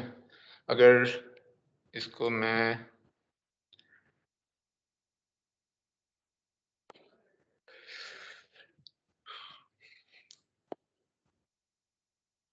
z बेस, ठीक है? Thank you Umar. अस्सलाम वालेकुम सर। अस्सलाम वालेकुम सर। वालेकुम सलाम। अच्छा सर, ये जो सामने डायग्राम है इसमें आपने r, x और b लिखा हुआ है, तो लेंथ आपने 54.8 लिखी है, तो ये जो वैल्यू है 1.616 ये वो किस तरह से वो उसकी कंडक्टर की जो स्प्रेडशीट है या उसकी जो स्पेसिफिकेशन है उसमें से ली है? जी ये कंडक्टर का डेटा है, मुझे अंदाजा हो रहा है आप लेस्को से बात कर रहे हैं सर। कल भी आप थे। हाँ जी हाँ जी हाँ जी हाँ जी। आपने HTLS के हवाले से सवाल किया था, आप वही साहब हैं सर? जी हाँ जी हाँ जी हाँ जी। तो इसका डाटा मिल जाता है, केबल का डाटा मिल जाता है कंडक्टर का, सॉरी सर ये तो आपको मैन्युफैक्चरर प्रोवाइड करेगा ना, मैं सर ये सिर्फ आपको मॉडल मैन्युफैक्चरर करने प्रोवाइड के लिए करता है पर किलोमीटर के ये मतलब ये 1.616 वैल्यू जो है ये आई थिंक उसकी स्पेसिफिकेशन है कंडक्टर की। जी सर स्पेसिफिकेशन है कंडक्टर। सर ये पर किलोमीटर डेटा होता है? सर मैंने फिलहाल एक लाइन टेस्ट देखी है, पर किलोमीटर डेटा होता है, बिल्कुल होता है, लेकिन अगर मैंने 7 किलोमीटर के टेस्ट करके उसके ये पैरामीटर्स निकाल दिए, वो डेटा क्या इनवैलिडेट हो जाएगा? हाँ जी हाँ जी। 7 किलोमीटर लेंथ ऑफ डेटा। तो ये जो कंडक्टर का डाटा पर किलोमीटर ये कुछ शीट में है जो आपने एक्सेल शीट दिया उसमें? सर मैं वही आपसे अर्ज कर रहा हूं कि ये एक हाइपोथेटिकल कंडक्टर आप इसको अज्यूम कर लें। मैंने आपको एक कंडक्टर दे दिया जिसके 3 पैरामीटर्स एक मखसूस वोल्टेज के ऊपर मुझे मेरे मैन्युफैक्चरर्स ने दे दिए, मैंने उसको ट्रांसलेट करने का आपको तरीका समझा दिया। ठीक है सर? जी जी थैंक यू सर। शुक्रिया।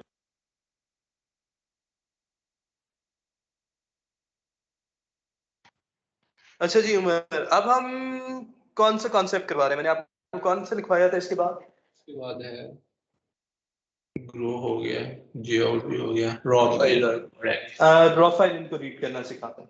सर अब एक बड़ी इंपॉर्टेंट चीज है जी, आपके पास अक्सर लोगों के पास 32 वेरिएंट है, किसी के पास 33 है पीएसएससी की।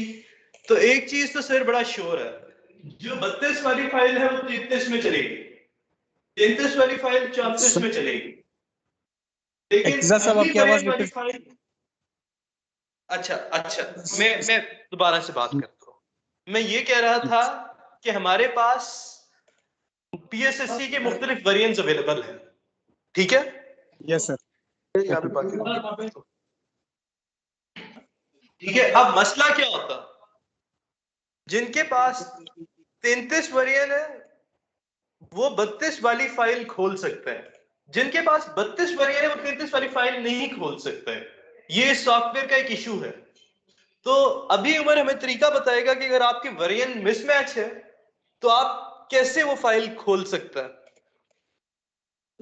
डेटा से ठीक है सर, आपको आयर, लेकिन आयर वर्जन में वो आप खोल सकते हो, लेकिन अगर लेकिन 32 में कैसे? इससे नहीं है, ये डेटा से, इससे ये फाइल नहीं है, केस डेटा में। माइक जरा ऑफ कर लें सर। सारों से रिक्वेस्ट है अपने माइक म्यूट कर लीजिए प्लीज।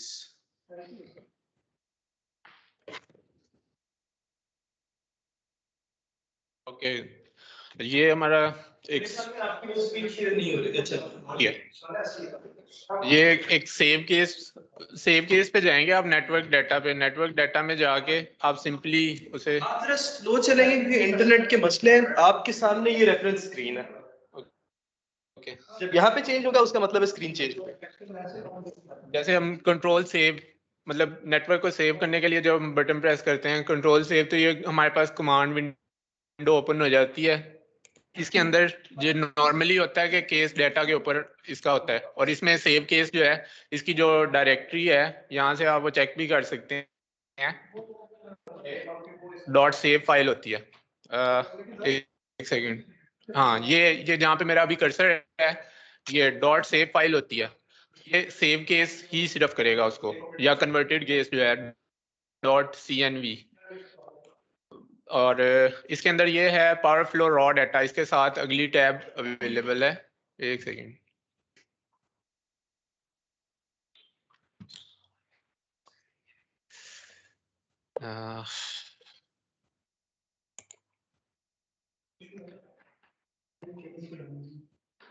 अच्छा जी, आपके पास फिलहाल कौन सी स्क्रीन आ रही है?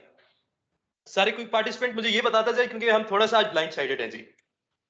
Sir power flow raw data अभी क्लिक किया और अभी आया है। सेव नेटवर्क डेटा ये थे पूरा हुआ जी। पावर फ्लो रॉ डाटा के अंदर आपके पास इनिशियलाइज वर्किंग केसेस, इसके अंदर हम जो रॉ बनाते हैं, कोई भी सब सिस्टम बना के उसकी हम रॉ जो है वो रीड करवानी है अगर हमने केस के अंदर, तो उसके अंदर यहाँ से ही आप वो रॉ जो है एक्सेस करते हैं। बनाते भी इधर से हैं, और जो आप एक्सेस करते हैं वो एक्चुअली जब आप यहाँ से फाइल ओपन करते हैं तो वहाँ पे आप उसको .raw की फाइल होती है, उसको आप कर सकते हैं रीड। अच्छा। ये बनाने का तरीका पहले बता दें। पहले आप इसके अंदर से एक लेट से कोई भी अपनी मर्जी की डिस्को उठा लें, उसका रॉ बनाएं और उस रॉ को रीड करके दिखाएं हमारी किसी और फाइल के अंदर जी, बल्कि इसी के अंदर ही रीड करके दिखा दीजिएगा। ओके, ये सिलेक्टेड बाय सिस्टम, नीचे मैंने जो जहाँ पे आ रहा है सिलेक्ट के ऑप्शंस में, वहाँ पे मैंने सिलेक्टेड बस सिस्टम पे क्लिक किया हुआ है, अभी तक हुआ नहीं है मेरा। कोई बंदा साथ में हेल्प आउट करता जाए कि स्क्रीन के ऊपर अगर अपडेट हो जाए तो। ठीक है सर। सिलेक्टेड बस सिस्टम के बाद एक न्यू विंडो ओपन हो गया। बिल्कुल हो गई, सिस्टम सिलेक्टेड आ गई है जी। ठीक है, इसके अंदर हम एक रॉ फाइल बना रहे हैं जिसके अंदर मैंने पेस्को को एज एन रॉ जो है वो फाइल करना है सेव। इसके अंदर मैं यूजुअली हमारी जो प्रैक्टिस है वो हम ऐड टू वर्किंग केस वाली ही सेव करवाते हैं। इसको सेकंड ऑप्शन जो है यहाँ से ऐड टू वर्किंग केस, इसके अंदर जाएंगे और हम अपना पाथ दे देंगे उसको। सपोज मैं इसको सेव करवा देता हूँ डेस्कटॉप पे। आप ये देख रहे होंगे इसके नीचे power flow raw data file. आपकी फ्रीज हुई हुई है सर, स्क्रीन फ्रीज हुई हुई है। ऐड टू वर्किंग केस भी नहीं हुआ सर। ओके, ये जरा वो लगा के देख लीजिए नेटवर्क केबल, शायद उसके साथ कोई इंप्रूवमेंट आ जाए। आई थिंक मुझे अभी मेरे कलीग ने बताया है, मैंने आईटी वालों से रिक्वेस्ट की है कि कोई इशू आ रहा है आईटी का, तो पता चला है कि सबमरीन केबल पाकिस्तान में डैमेज है। वो तो सर परसों की है सर मेरे ख्याल में हमारे पास उसका इम्पैक्ट अब आने लगा, क्योंकि कल तक हमारा मामला बड़ा सही चल रहा था। ठीक है सर।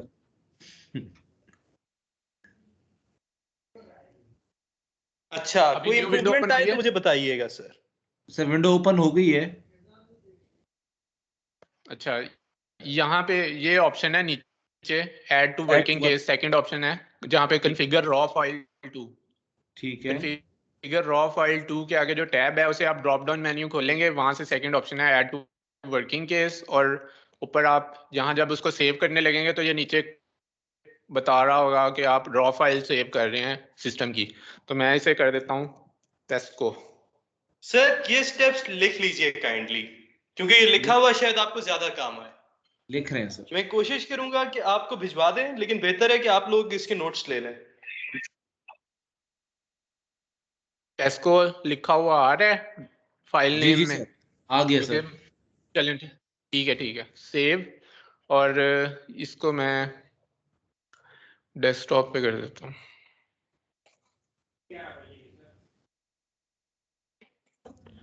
इसे ओके कर दूंगा। मेरे ख्याल में बैंडविड्थ बचाने के लिए अपनी वीडियोस फिलहाल ऑफ कर देते हैं कि शायद उससे हमारी स्क्रीन जरा तेज हो जाए।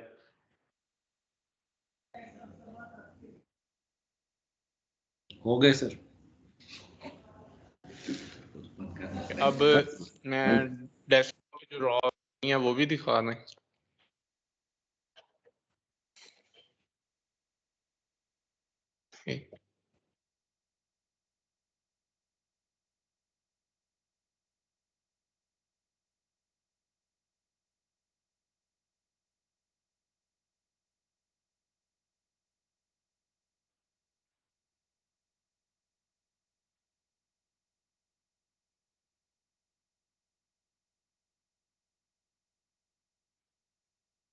मैंने कुछ देर के लिए जो है ना अपनी PSSC वाली स्क्रीन जो है वो उसको शेयर करना बंद किया। अभी मैं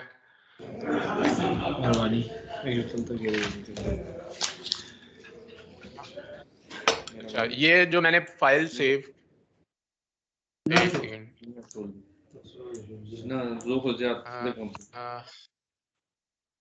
जी सर, स्क्रीन आ रही है? स्क्रीन आ रही है मेरी डेस्कटॉप? जी सर। जी आ रही है जी। सर। अब यहाँ पे देखें जो मैंने रॉ फाइल सेव की थी डेस्कटॉप पे, वो यहाँ पे pesco.raw के नाम से इधर अवेलेबल है मेरे पास। ठीक है, रॉ फाइल आ गई है। अब सिंपली हम क्या करेंगे कि मतलब आपके पास कोई ऐसा सिस्टम है जो आप किसी दूसरे सिस्टम में किसी और सेव केस में इंपोर्ट करना चाहते हैं, तो उसके लिए ये बहुत अच्छा फंक्शन है। लेकिन एक चीज़ हमेशा याद रखनी है जो मैं इनिशियली भूल जाता था, कि ये सिर्फ रॉ फाइल जो है पॉजिटिव सीक्वेंस आपके पैरामीटर्स लेके जाती है, नेगेटिव सीक्वेंस पैरामीटर्स कॉपी नहीं होते रॉ फाइल में, जो आपके शॉर्ट सर्किट केस में यूज होते हैं। यानी सिर्फ आप लोड फ्लो का केस लेके जा सकते हैं, आप शॉर्ट सर्किट का और स्टेबिलिटी का केस नहीं लेके जा सकते। बिल्कुल। और उसके लिए अलग से एक सीक्वेंस फाइल होती है, वो भी मैं अभी बता दूंगा, पहले आप रॉ फाइल सुन तो सीक्वेंस फाइल ठीक है। चलें, ये रॉ फाइल बन गई है। सिंपली अगर आपके पास कोई और केस है जिसके अंदर पेस्को का नेटवर्क नहीं है, अभी तो मैं इसको यहीं से रीड करवाऊंगा क्योंकि इसमें पहले से ही वो फाइल पेस्को का सिस्टम मौजूद है, तो इस वजह से यहाँ कोई ज़्यादा इम्पैक्ट नज़र नहीं आएगा। लेकिन पेस्को की रॉ फाइल रीड करने के लिए ये डेस्कटॉप के ऊपर जब मैं गया हूँ और यहाँ पे मैंने यहाँ से अपनी power flow raw data file इसको मैंने किया, तो मेरे पास ये pesco.raw ओपन हो गई है। आप लोगों के पास आ रही है? जी सर। ओके, उसमें सिंपली इसको मैं करूँगा और सेव द करंट केस हमेशा नो, और वो ये कह रहा है कि मैंने सारी जो रॉ फाइल है वो रीड कर लिया, उसके सारे पैरामीटर्स जो हैं वो इसके अंदर रीड हो गए हैं। ये सारे जो भी उसके पैसों के सिस्टम के पैरामीटर्स थे वो इसके अंदर रीड हो गए हैं और वो अपनी जगह पे प्लग इन हो जाएंगे। अगर हमारे बस सिस्टम दोनों के बस नंबर्स दोनों अगर केस में सेम होंगे तो जो आपने सब सिस्टम एक सेव केस से निकाला है और दूसरे में आप प्लग इन कर रहे हैं तो वो वहां पे जाके फिट इन हो जाएगा और बिल्कुल वैसे ही सेव एक कंप्लीट प्रॉपर फाइल बन जाएगी उसकी। इसके ऊपर किसी का कोई क्वेश्चन जी? क्योंकि इसके ऊपर मुझे तो बड़े जोर के क्वेश्चंस आते थे। अच्छा उमर, फिर आप जी जी इसको जरा रिपीट करें उमर, इसको रिपीट करें जरा। ओके, सिंपली यहाँ पे मैं बेसिकली मैं आपको रिक्वायरमेंट बता दूं हम कर क्या रहे हैं। आपने अपना सिस्टम बना लिया गेपको का, एनटीडीसी के पास आप लेके चले गए, एनटीडीसी के पास बाकी सारा नेटवर्क अपडेटेड है, सिर्फ गेपको का नेटवर्क उसके पास पुराना पड़ा हुआ। अब ये तो नहीं कर सकता कि वो बारी बारी जाके गेपको के सारे नई चीजें बनाए। उसने सिर्फ आपके नए बनाए हुए केस से आपका सब सिस्टम निकालना है और अपने केस पे रीड करवा लेना है। This is actually the practice that NTDC does जब आप उनके पास अपना केस लेके जाते हैं। बिल्कुल। और दूसरा उमर, एक दफा इनको रीड करने का दोबारा से तरीका बता दीजिए। एतजाज मतलब आप सिंपली जो पिछली जो जितनी भी चीजें थी वो रिप्लेस हो जाती हैं नई चीजों से, ऐसा ही है? बिल्कुल बिल्कुल। मतलब अगर गेपो के 2 ग्रिड्स नए ऐड हो गए हैं, लाइनें कुछ ऐड हो गई हैं उसी उसमें, तो जो बसेस के नाम वो पुराने थे वो नई बसेस मतलब नए जब आप इसमें करेंगे इनकॉर्पोरेट करेंगे तो वो रिप्लेस कर देगी और उसमें वो बाकी चीजें भी ऐड हो जाएंगी। जी सर, इसलिए मैं आपको एक चीज बताता हूं कि एनटीडीसी कभी आपको नहीं कहती कि उनके नेटवर्क को छेड़ें। वो उस चीज को बड़ा फ्राउन करते हैं कि उनके नेटवर्क को आपने छेड़ दिया। वो इसलिए कहते हैं कि उनके बस number should remain the same, उनके सारे network configuration should remain the same. जब वो रीड करेंगे आपकी फाइल तो वैसे के वैसे उनकी उसी नेटवर्क के साथ जाके लग जाए। सर एनटीडीसी वाले हमें छेड़ते हैं इसमें ऐड टू। अच्छा सर, ऐसा है कि अगर हम अपने नेटवर्क के जो बस नंबर्स हैं उनको चेंज कर लेंगे तो उसको फिर कहाँ पे दोबारा से रीड कराना पड़ेगा? वो सारी रॉ फाइल जो है वो सही जगह पे प्लग इन नहीं होगी। एक सेकंड, मैं आपको इसकी एक मिसाल देता हूँ सर। मैं आपको उसका बल्कि क्वेश्चन मैं रिपीट कर रहा हूँ सर, क्वेश्चन मैं रिपीट कर रहा हूँ कि एक्चुअली हम चाह रहे हैं कि हम अपनी बसेस के नंबर अपने हिसाब से अरेंज कर लें। अब क्योंकि केस हमारा तो हर जगह ही डिस्ट्रीब्यूटेड है, तो उसके लिए फिर हमें कहाँ पर चेंजिंग करनी पड़ेगी? ये ना हो कि सबका कुछ उल्टा पुल्टा हो जाए। तो इसलिए आपसे पूछना था कि उसमें क्या हमें देखना पड़ेगा।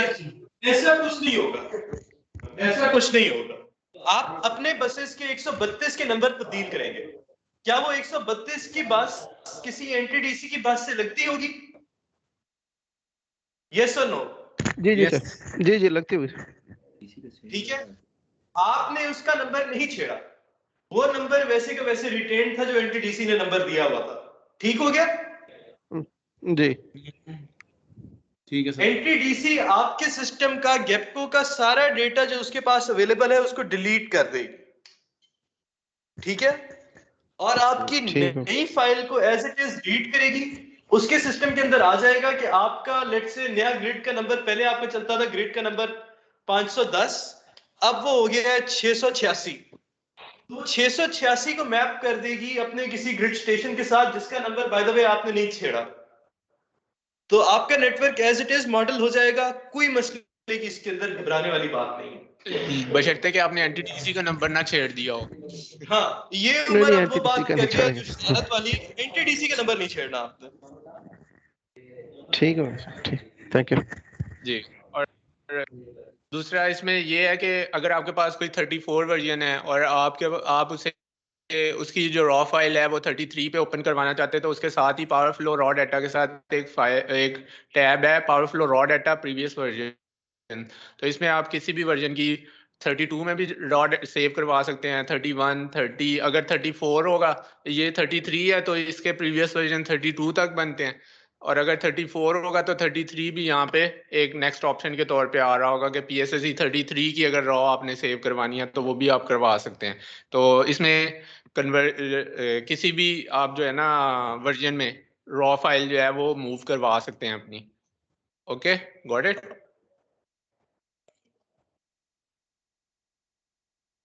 जी जी गॉट इट कोई और सवाल जी?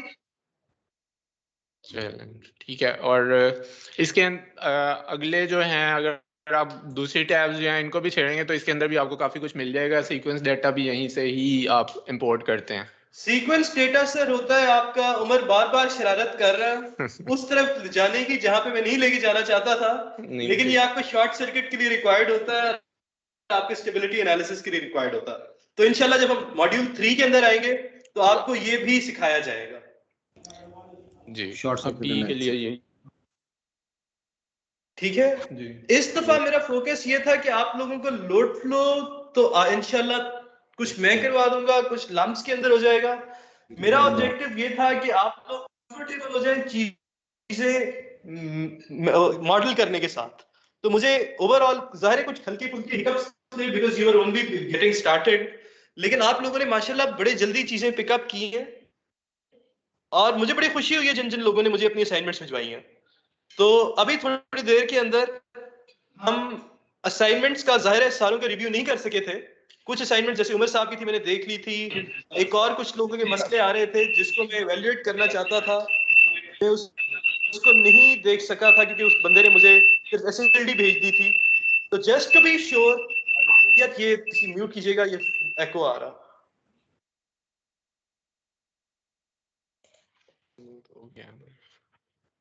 कॉल कर दिया तो मेरे वाला भी म्यूट हो गया होगा। नहीं, आपका चल रहा है। ठीक है। तो सर द थिंग इज कि आप सारों ने माशाल्लाह मॉडलिंग अच्छी करना सीख ली है। जो चीज मुझे आपके बताने की थी वो ये थी सर कि कुछ लोगों ने कल मुझे सिर्फ एसएलडी फाइल भेजी थी। SLD file in itself is nothing, actual thing is the spreadsheet जो मैंने आपको दिखाई है और वो आपकी एसएलडी फाइल है। अगर कोई बंदा मुझे एसएलडी ना भेजता, एसएवी फाइल भेज देता तो मैंने उसका केस चेक कर लेना था, मुझे देर नहीं थी लगती। लेकिन एसएलडी के साथ it is only a diagram. ठीक है, तो उन लोगों के लिए ये ताकीद हो गई थी कि अगली दफा एसएवी फाइल का आपने ज्यादा ख्याल रखना। एग्जाम साहब आपकी आवाज में बहुत शोर है सर। अच्छा, एतजाज कर रहे हैं .sav फाइल सेंड करनी है, .sld नहीं सेंड करनी जी, या आइडियली दोनों फाइल भेज देनी है। ठीक हो गया सर। अब उमर जरा जो हमने कल सॉल्यूशन बनाया था उसको एक इनको रिव्यू करवा दो। प्रॉब्लम्स चेंजेस के बाद 5 प्रॉब्लम स्टेटमेंट्स दिखा दो और उसके जो सब्सिक्वेंट सॉल्यूशंस बन रहे थे वो साथ दिखाते जाओ कि how did you go about it. मैं यहाँ पे अच्छा, आप सारों के पास एक स्लाइड मौजूद है। उमर यहीं पे ही आप स्लाइड भी खोल लीजिए। ठीक है, ये कुछ मेरे डॉक्यूमेंट्स खुले होंगे, ये स्क्रीन शेयरिंग बंद करके उनको पहले ऑफ करते हैं आप।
जी उमर आप स्क्रीन शेयर कर दीजिए। वो हमारे कहाँ पर है? मैं खोल देता हूँ आपको, स्क्रीन शेयर करिए विंडो शेयर ना कीजिए, स्क्रीन डायरेक्ट स्क्रीन शेयर कीजिए क्योंकि आपने घूमना होगा मुख्तलिफ फाइलों में।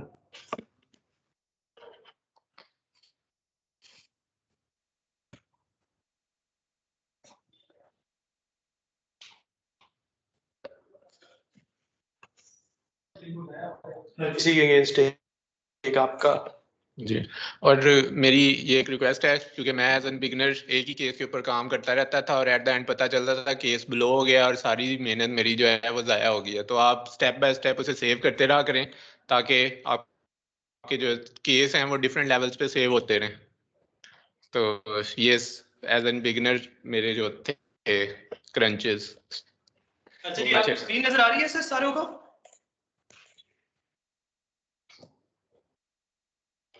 जी जी सर, नजर आ रही है। स्क्रीन नहीं आ रही।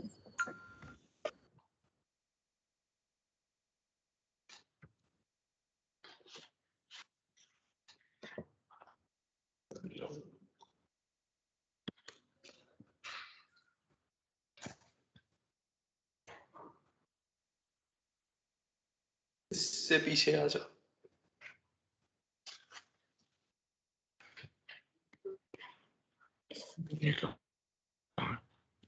सॉरी।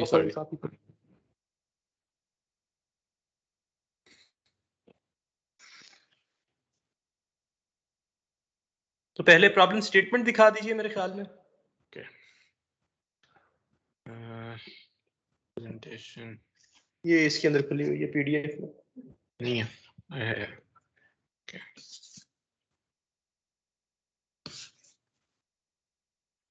ये सिंपल आपने पहले एक केस बनाना था, उसके अंदर फिर आपने पहला जो स्टेप था उसके अंदर आपने टैप चेंजिंग्स और उसके जनरेटर वोल्टेज जो वी स्केड्यूल चेंज करके केस को समहाउ बैलेंस करने की कोशिश करनी थी। कुछ ओवरलोडिंग्स उससे आनी थी सिस्टम के अंदर, कुछ ट्रांसफार्मर्स ओवरलोड होने थे और वो आपने कैपेसिटर लगा के बेस चेंज 1 में आपने उनके ऊपर कैपेसिटर लगाना था और वो ओवरलोडिंग्स जो है उनको थ्रू टैप चेंज समहाउ और कैपेसिटर की प्लेसमेंट जो है ऑप्टिमल प्लेसमेंट जो है उसके हिसाब से आपने उसको ओवरकम करना था। चेंज 2 के अंदर था कि आपने जो स्टार्ट में लेट्स से इन दोनों सर्किट्स में से एक सर्किट को ऑफ करना था, बस 1 और 101 के दरमियान जो 2 कंडक्टर्स लगे हैं उनमें से किसी एक को ऑफ करना था और उसके ऊपर आपने रेमेडीज परफॉर्म करनी थी, उसे कंपेयर करना था बेस केस के साथ और उसकी जो वायलेशंस हुई हैं उसके अंदर ओवरलोडिंग आई होगी, कोई ना कोई ट्रांसफार्मर की कुछ अंडर वोल्टेज बसेस चली गई होंगी, उन सारों को ओमिट करना था और उसके बाद उसको स्टेबल करना था। चेंज 3 जो है वो हमारे पास थी कि आपने एक और लोड जो है 101 पे जो 150 मेगावाट का लोड था उसे 200 मेगावाट करना था एट 0.95 पावर फैक्टर और उसके बाद आपने सेम जो 2 थे ऊपर वाले जो सर्किट और मेन जो सर्किट था स्विंग बस वाला उसमें से एक सर्किट ऑफ करना था और उसके ऊपर वायलेशन आनी थी और उसके ऊपर फिर आपने प्रपोज करनी थी रिकंडक्टिंग ऑफ सेकंड ऑप्शन आपको दे दी थी कि आप या तो थर्ड सर्किट ऐड कर लें लिंक्स सेम 50 किलोमीटर्स का और या फिर रिकंडक्टिंग कर लें लिंक्स को अपग्रेड कर दें रेल के साथ। तो ये दोनों ऑप्शंस आई होप सो आपने ट्राई किए होंगे और उसके रिजल्ट्स जो हैं वो भी कंपेयर कर लिए होंगे सो फार। और दोनों के अगर मेरे रिजल्ट कंपेयर करने होंगे मैं कैसे देखूंगा कि कौन सी रेमेडी मेरे लिए ज्यादा बेहतर है? आप उसकी जो लाइन की रेटिंग्स वो है परसेंटेज लोडिंग, एक तो वो आप देखेंगे और अगर आपकी कंडक्टर जो है वो इम्प्रूव हो रही है तो उसकी वजह से बस के वोल्टेजेस जो हैं फ्लो बेहतर होने से आपके बस वोल्टेजेस उन पे भी इम्पैक्ट आएगा। तो अगर मेरे बस वोल्टेजेस बेहतर होंगे तो सर क्या मेरे सिस्टम के लॉसेस कम होंगे जुनैद साहब? The way around it is कि मैं जो भी अपने सिस्टम के अंदर रिहेबिलिटेशन का चेंज करूं जी, मैं अपने केस के ऊपर उसकी एरिया ओनर जोन रिपोर्ट निकालूंगा और देखूंगा लॉस कितने कम हुए जी। उन लॉसेस को मैं ट्रांसलेट करूंगा नंबर ऑफ यूनिट सेव्ड के अंदर और उन नंबर ऑफ यूनिट सेव्ड को मैं उसके कॉस्ट के साथ उसकी बेनिफिट टू कॉस्ट रेशियो निकालूंगा। जिस मेरे प्रोजेक्ट की बेनिफिट टू कॉस्ट रेशियो बेहतर होगी सिस्टम के लिए एडवांटेजियस होगा, मैं उस प्रोजेक्ट को सेलेक्ट कर लूंगा।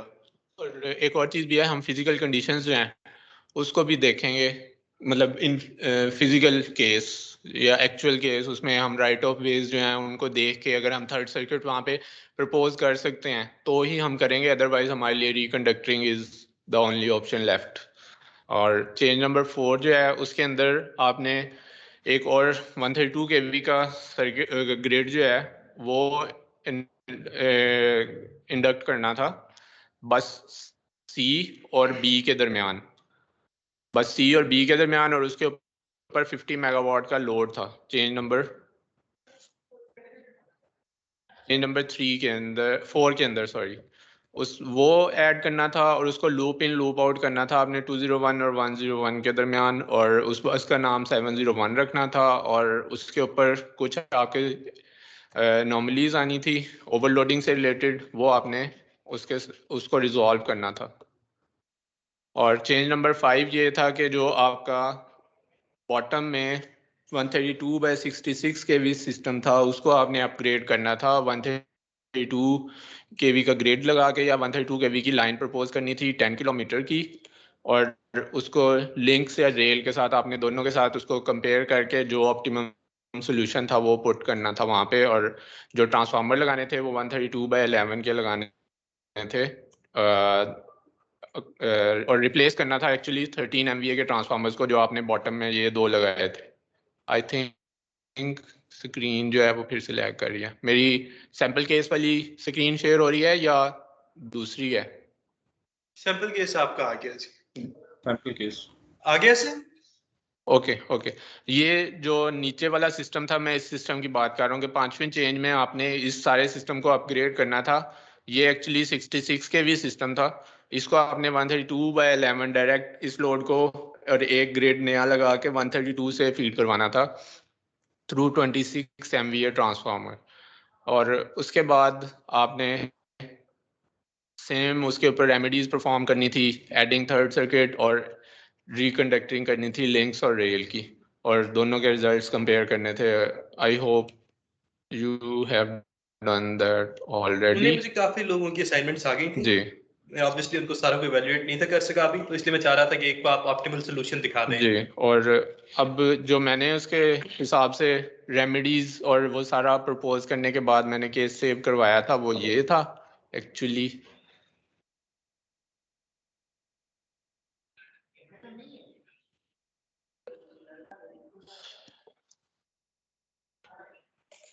और उसकी SLD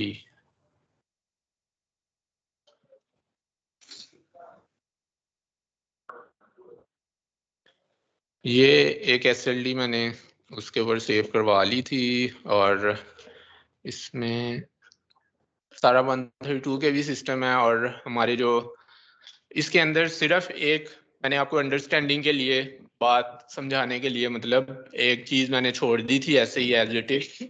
उसके अंदर ये था कि इस फाइनल केस के अंदर हमारा जो टोटल लोड है वो जनरेशन से ज्यादा है, तो इस वजह से हमारी जो स्विंग है वो अप्रोक्सीमेटली नहीं ऑब्वियसली 200 गुना मतलब 100% ज्यादा जो है वो कर रही है। हमने इसको 100 मेगावाट का जनरेटर डिक्लेयर किया था 100 मेगावाट का, लेकिन वो पी जेन जो है उसकी 211 मेगावाट पे पहुंची हुई है। तो ये एक मैंने आपके साथ शेयर करनी थी चीज कि जनरेशन जो है वो हमारी सिस्टम में कम थी और लोड हमारा ज्यादा था, जिसकी वजह से हमारी स्विंग जो है वो ज्यादा पावर है 220% जो है वो ओवरलोडेड है। ये तकरीबन 100% ही है क्योंकि ये 100 मेगावाट के ऊपर है।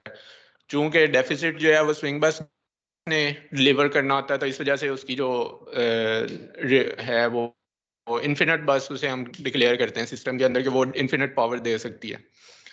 तो ये एक इसके अंदर सोल्यूशन था। और दूसरा मेरा जो है सेम वही 10 किलोमीटर का सर्किट था जो मैंने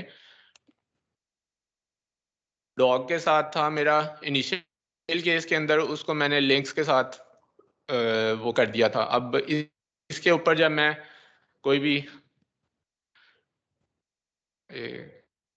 सेकेंड कंटीजेंसी परफॉर्म करता हूँ लेट्स से, ऑटोमेटिक कंटीजेंसी अब आप परफॉर्म करने लगे उमर?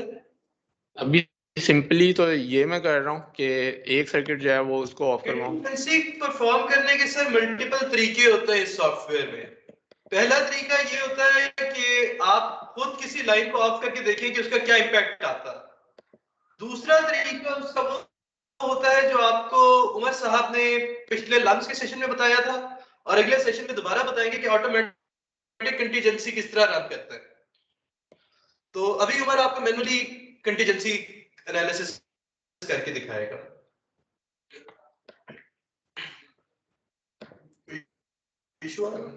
वो मैं देख रहा हूँ।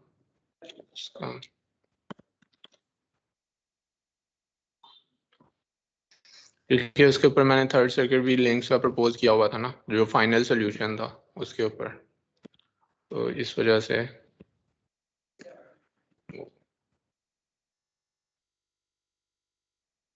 और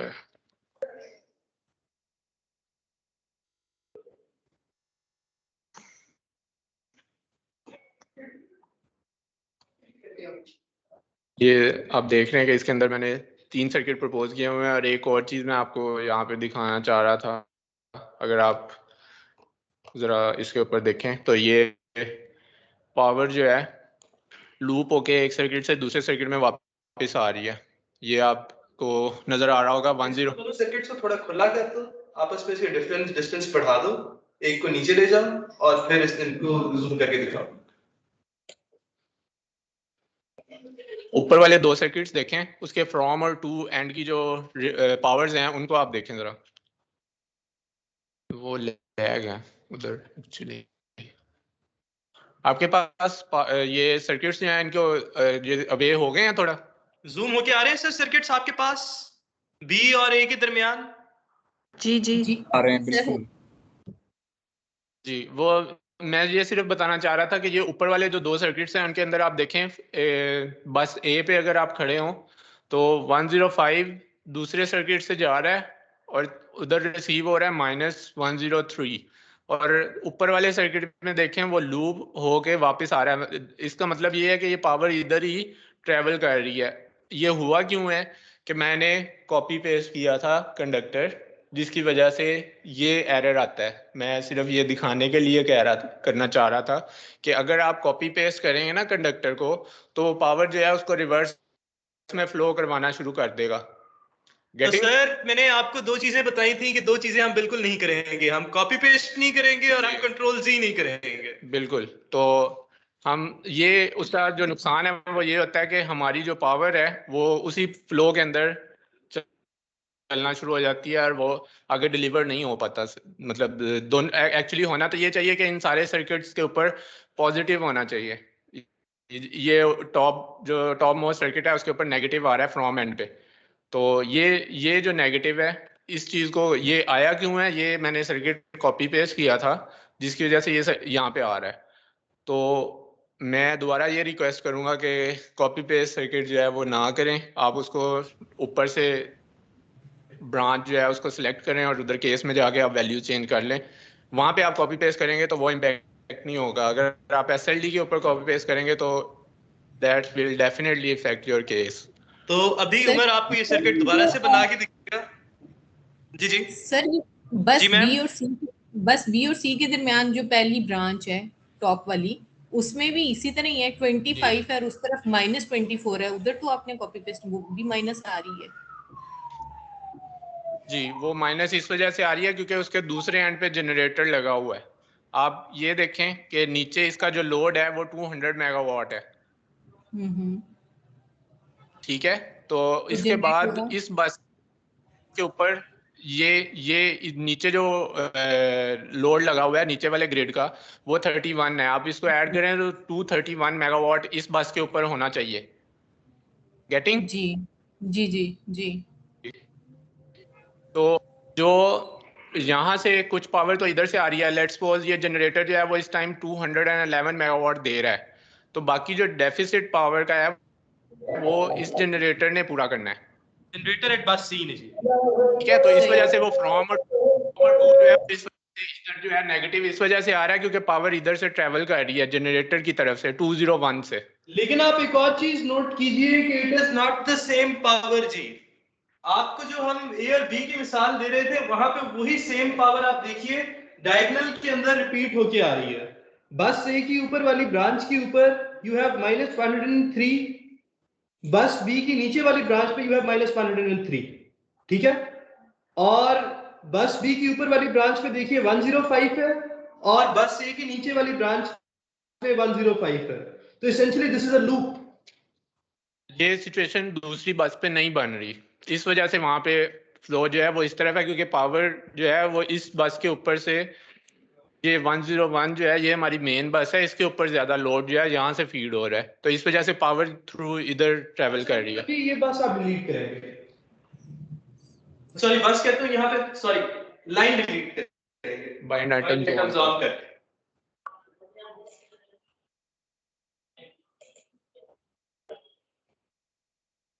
अब दोबारा से ये लाइन डालिए।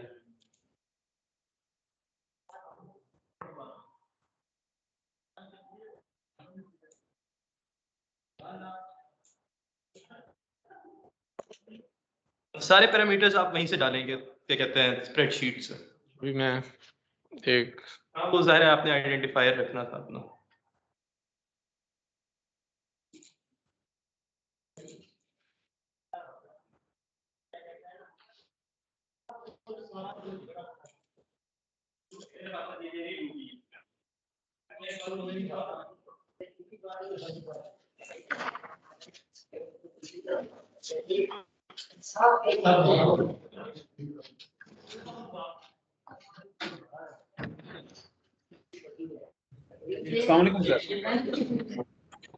वालेकुम सर। सर ये कॉपी पेस्ट का एरर सिस्टम एरर है, इसका सॉफ्टवेयर का एरर है कि हमारी वजह से एरर होता है ये? सर ये आपके सिस्टम का मसला है, ये सॉफ्टवेयर का इशू है। सॉफ्टवेयर का इशू है? तो हमने तो उसी सॉफ्टवेयर के साथ जिंदा रहना है ना सर। जी जी ठीक।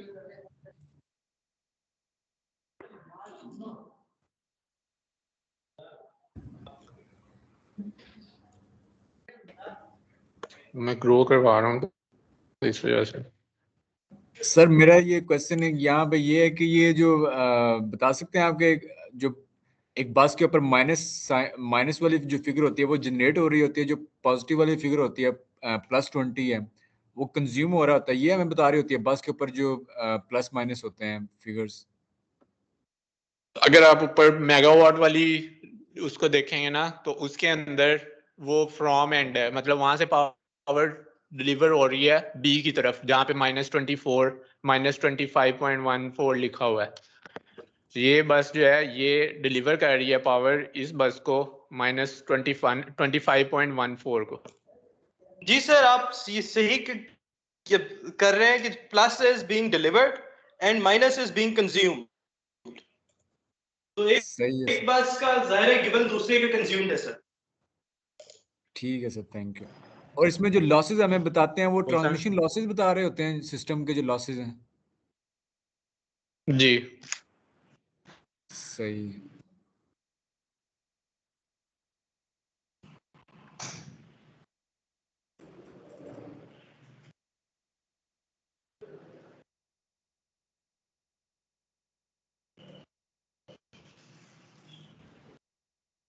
हैंग हो गया है या चुप हो गया है?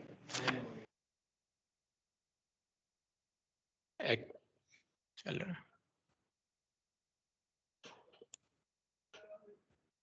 एक्चुअली ये सॉफ्टवेयर भी अक्सर नाराज हो जाया करते हैं हमारे।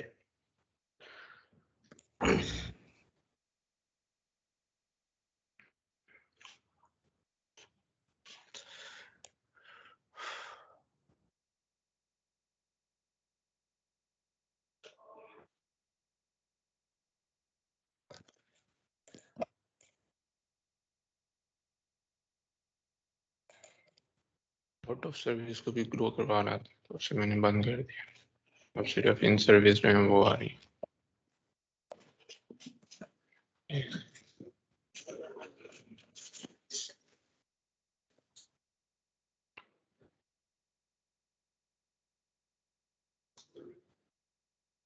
का डिस्टेंस राइट करो, ठीक हो गया।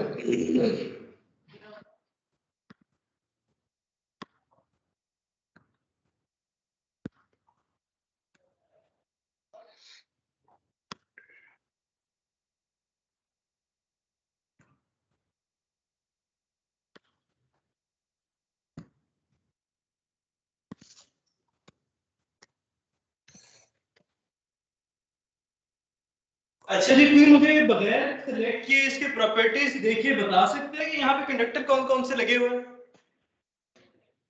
या कौन से दो कंडक्टर आइडेंटिकल हैं?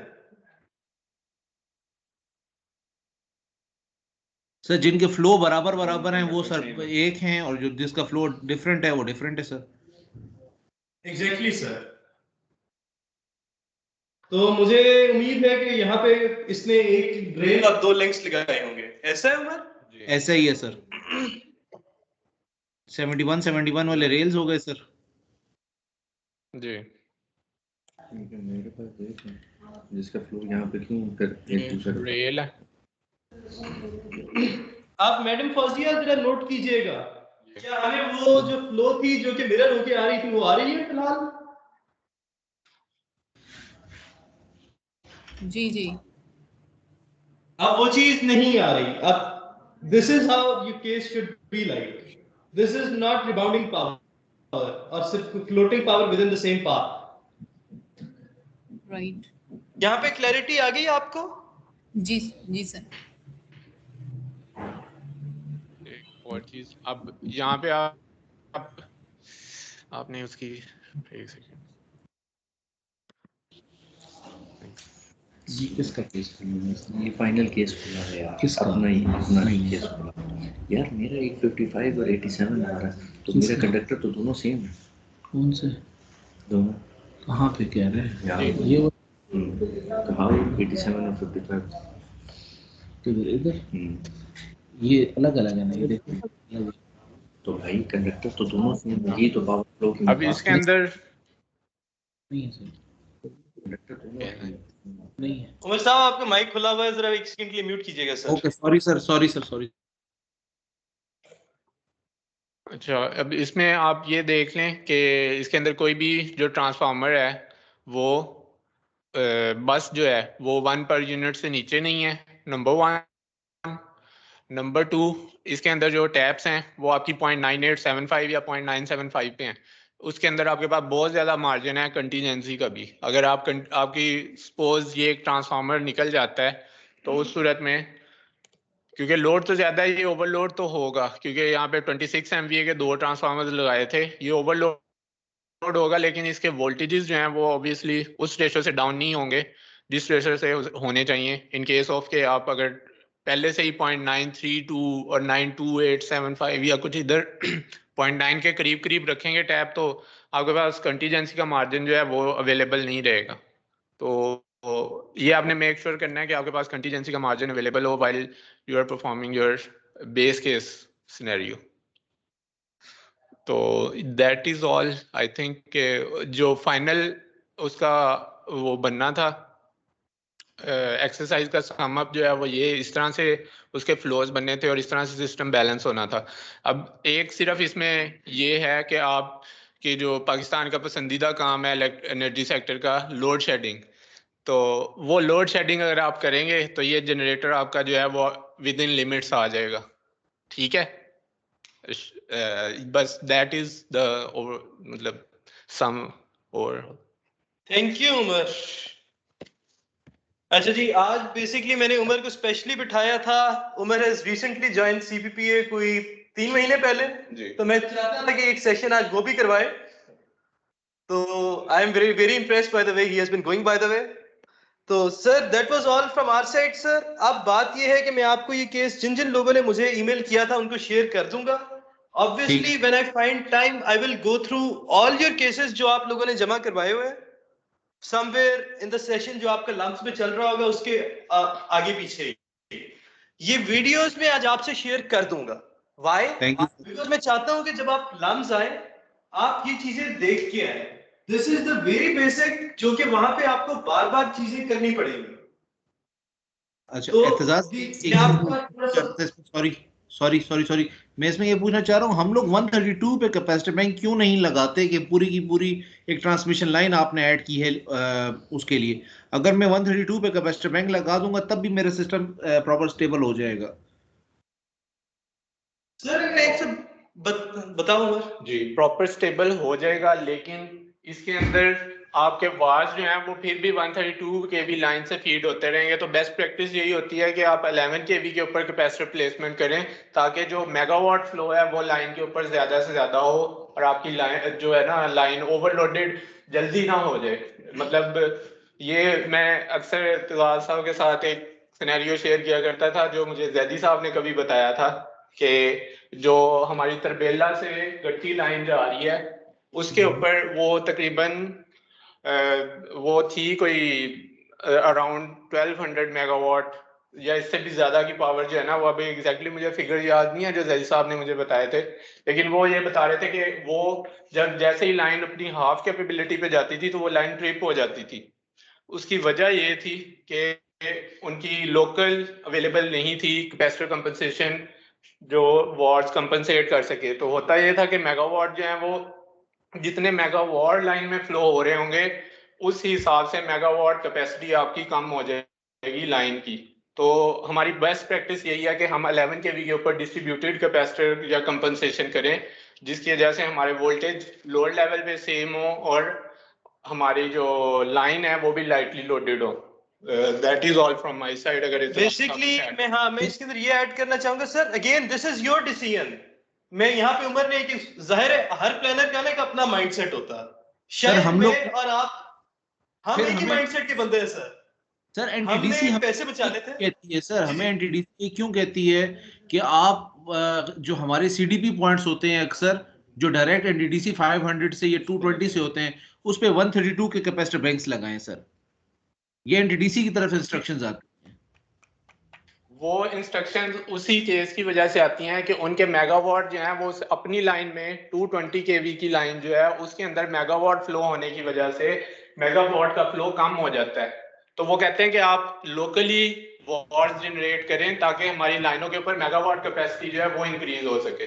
हम इसी बात पे तो ये कि वन वोल्टेज लेवल लोअर पे लगाया जाता है तो अपर लेवल का कंट्रोल होता है। वन वोल्टेज लेवल लोअर पे लगाया, 11 केवी पे लगाएं तो 132 केवी का होगा, अगर 132 केवी पे लगाएंगे तो फिर 220 का होगा। ये इस तरह से जी बिल्कुल। तो सर आप समझ आ रही है वो आपको क्यों लगाता है? सर मैं यही तो कह रहा हूँ ना कि वो अपनी साइड पे नहीं लगाता, खर्चे हमसे करवाता है। और सर वो बेसिकली आपकी साइड पे जब खर्चा होगा एडवांटेज उसकी होगी सर उसको हर उसके सिस्टम के अंदर बेसिकली सर। इसीलिए वैसे वाला सीरियस नोट, अब मैं जाहिर है मेरे अंदर भी एक कॉस्ट कटिंग वाला एलिमेंट रहा है क्योंकि कम बजटों के ऊपर हमने अपने प्लान्स बनाए। आप सारे डिस्को वाले मेरे से रिलेट कर सकते हैं कि मजबूरी है, हर साल उतना ही छोटा छोटा बजट आ रहा होता है। बिल्कुल ऐसा ही है सर। तो अगर आपकी लेट से मसला कैपेसिटर लगा के सॉल्व होता है ठीक है, लेकिन वो आपको कोई बहुत ज्यादा लॉन्ग लास्टिंग सोल्यूशन नहीं होगा। सूनर और लेटर आपको एक लाइन बनानी पड़ेगी। तो फिर ये एज अ प्लानर आपको सोचना पड़ेगा ये 132 केवी का बैंक लगाना इज अ हेफ्टी इन्वेस्टमेंट। अच्छा एक और चीज सर ये पूछता था, अगर मैं 132 का लगाता हूं तो वो जो आपने 11 केवी पे 1.2 का मुझे वो कहा था कि उस रेट से हम लोग करते हैं, तो ये 132 पे भी यही 1.2 रहेगा? नहीं सर, वहां पे 10.1, 20.2, 30.3 इस रेट के साथ आप बढ़ेंगे। सर ये 1.2 सर 1.2 का मल्टीपल वो उसके रैक्स में नंबर ऑफ कैपेसिटर सेल्स की अरेंजमेंट की वजह से रखा हुआ है। अगर लाइक रैक का डिजाइन चेंज हो जाए तो ये 1.2 का मल्टीपल भी चेंज हो जाएगा ना? हाँ ये चेंज हो जाएगा अगर रैक का डिजाइन चेंज हो जाता है तो। ओके बेसिकली वही 6 सेल्स होते हैं ना, 200 kVAR का एक सेल होता है, तो 6 सेल एक उसमें होता है, तो 6 इंटू ये वो बन जाता है 6 इंटू 1.2 आपका इक्वल हो जाता है 200 के हिसाब से।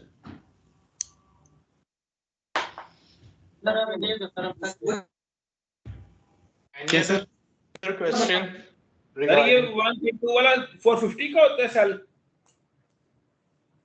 सर ये 11 केवी वाला होता है 450 केवीआर का।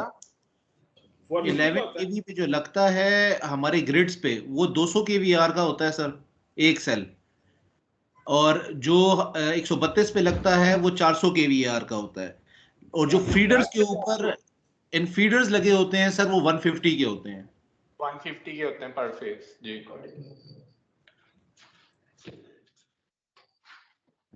ठीक है सर, किसी का कोई और क्वेश्चन सर? एजाज साहब सर हमारा एक सवाल है सर। Sir please. सर ये जो सर ने क्वेश्चन किया था कि 1,32,000 पर जो हम कैपेसिटर्स लगाते हैं किस रेट से ना, ये थोड़ा सा रिपीट कर देना सर, वो थोड़ी सी आवाज